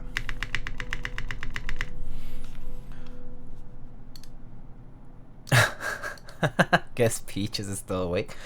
Yeah, it was Peaches. All right. Anyway, I guess that's it for today. I'm gonna wrap it up shortly. I'm at work, but I mean, you're still paying attention. So, are you really at work? Are you at work? Are you working or hardly working? Are you working hard or hardly working right now?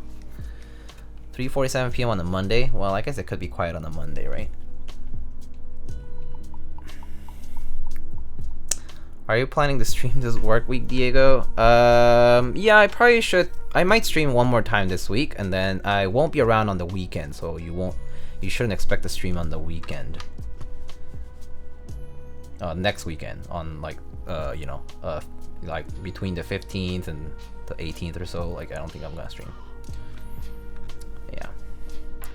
All right, so here it is, GMK Keyboard Co on a Hiney TKL 1. A little piece of dust over here.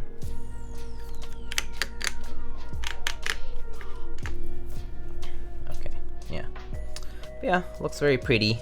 Really nice on the blackboard.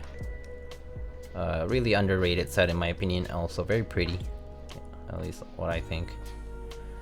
Yeah, looks really good on this board. I work so I can pay my GMK subscription. Accurate. Mediocrity, you're welcome. Right, there's a side profile. Oh wait, is this actually R5? Maybe I don't have the R5 keys here, by the way. No, these are R5, but I think they're really sunken in. But yeah.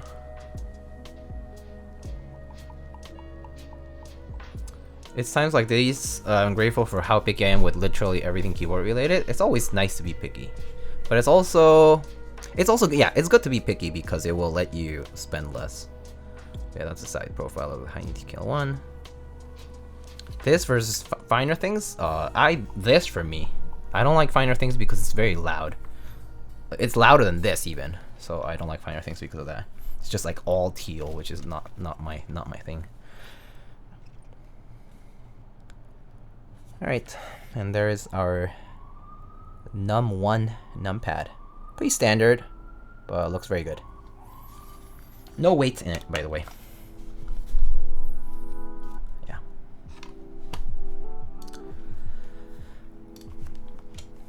Alrighty.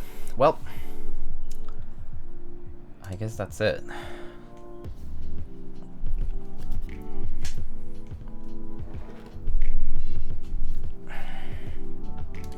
Does use Pantone color, so good luck color matching. Yeah, I mean, I'm sure GMK probably has, like, I mean, they might have a sample of the colors that they used back then, right? But that said, doesn't necessarily mean that they would get it. Because, I mean, I don't know.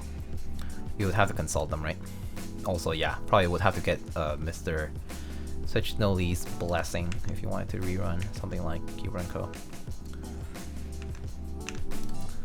And no problem. Shall we raid anybody? Is there anybody to raid right now? Let's check.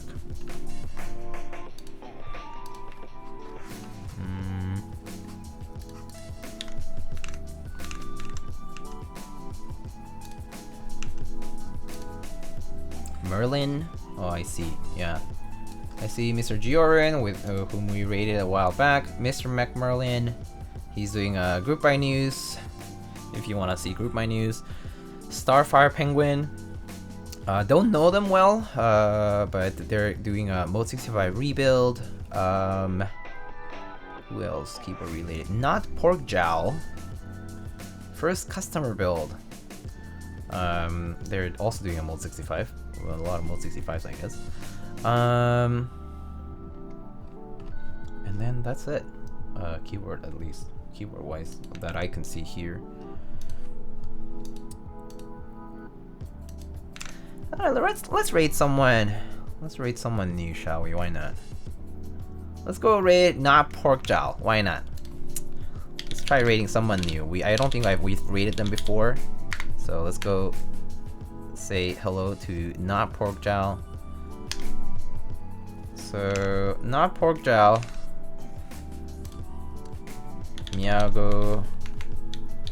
Raid. If not Pork Jowl, then what protein filling? Miyago. Hands.